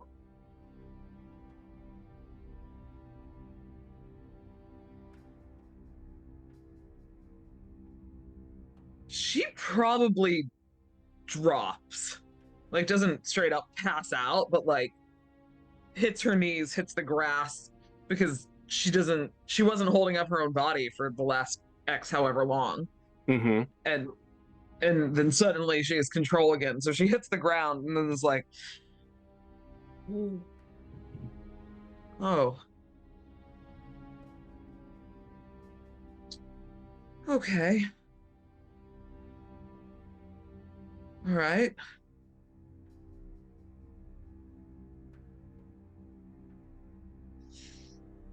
All right.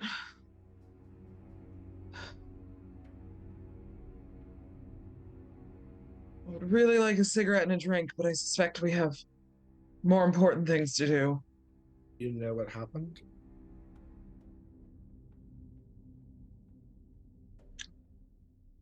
I do not think I was myself. That is true.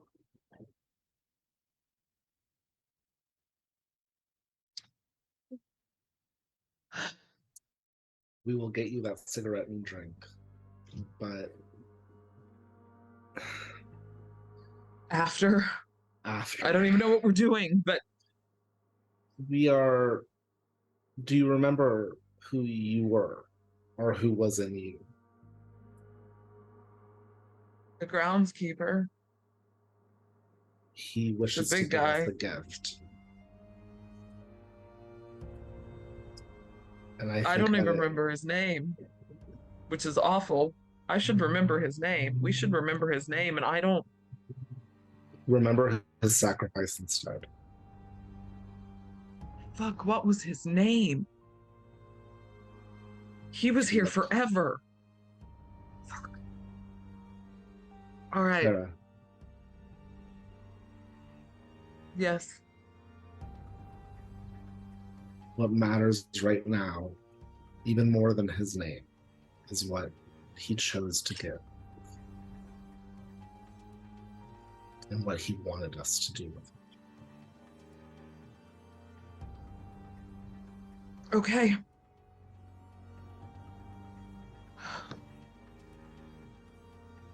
And Matthew will step back to give access. Mm-hmm. And she kind of pulls herself forward and looks in to try to look for the newly made third crown that should be hers, or third piece, whatever it is. Yeah. Clara, it is...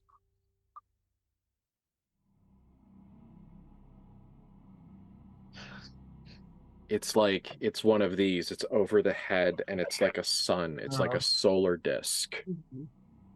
Yeah. Of ribs and other bones. And also, there is... For Matthew, there was like a demi cape that came down to the mid. For Bethany, there was almost like a stole.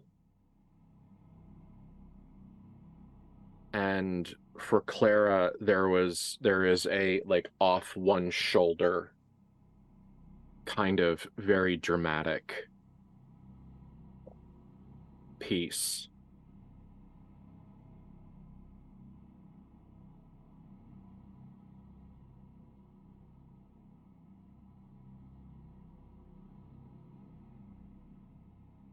And as you pick it up, the fading pieces of that ghost, you run your fingers over a ridge of keloid on that skin, and you remember the day that you fell off your bike. And they had to take the gravel out with a penknife. And it did not heal nicely.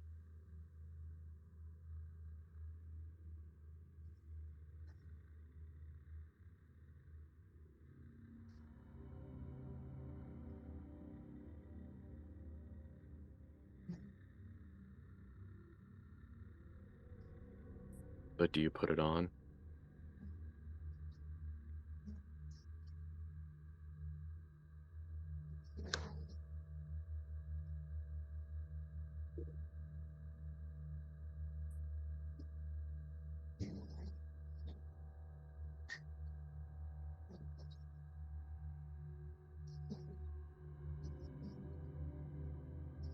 Yeah. Yeah.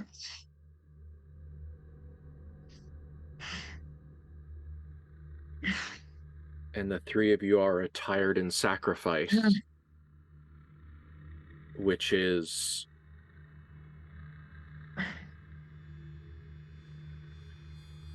the mortar of all places of power.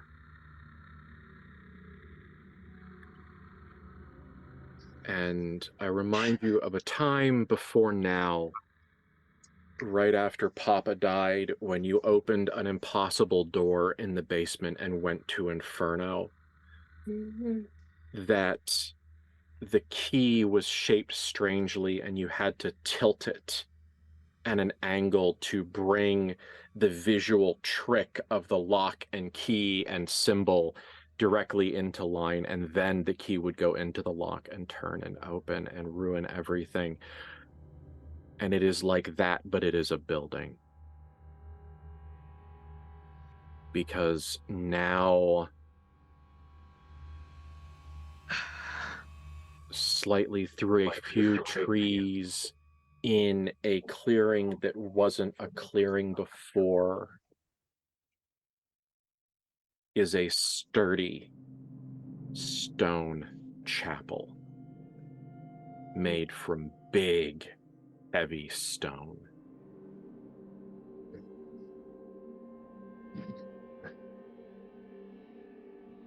And in this moment, in the context of this time with the past and other things around you, and the way the illusion was insisted around this piece of itself until you cut it open, the place you played was the house that the builders of this chapel lived in while they made it. Oh, I love that. Oh.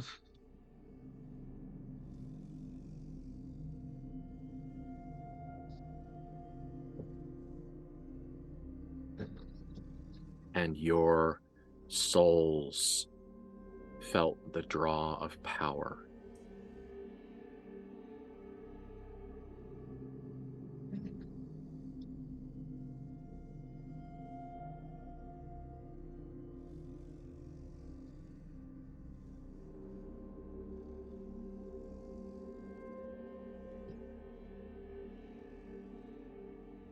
And so, go.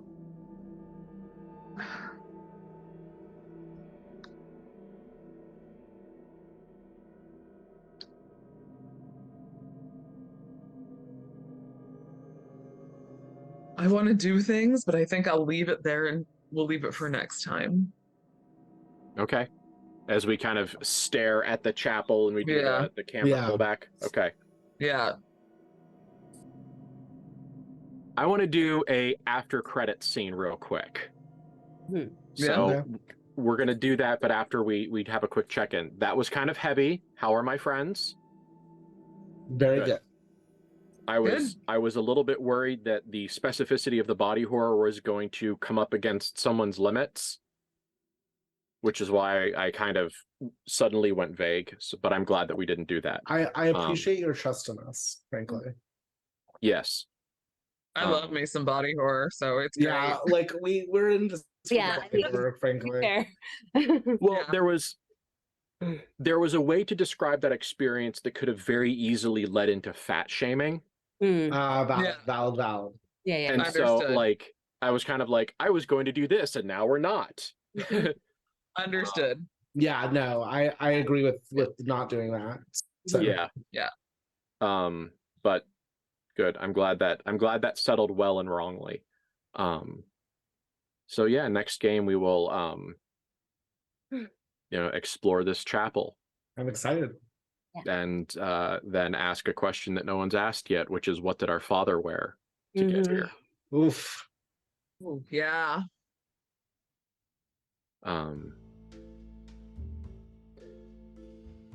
So while you are having this experience in downtown Ligonier, which is approximately this big, at the tiny little grocer, there is the youngest housemaid who was sent to pick up the right sugar and a couple of other things that were this, that, and the other things, some more bandages, that stuff. Just in case. Yeah. And as she walks out with the little with a little bag, little brown grocery bag, very cute, two men in black suits with narrow ties and white crisply starched shirts and G-Man hats bracket her at the door. And one of them says, "Miss Brentwaith." It is Miss Brentwaith, isn't it? Immediately, she is defensive. Yes, and you work for the Van Horsts at their home? Yes? Says, "My name is Agent Cold. This is Agent Indrid. We'd like to ask you some questions."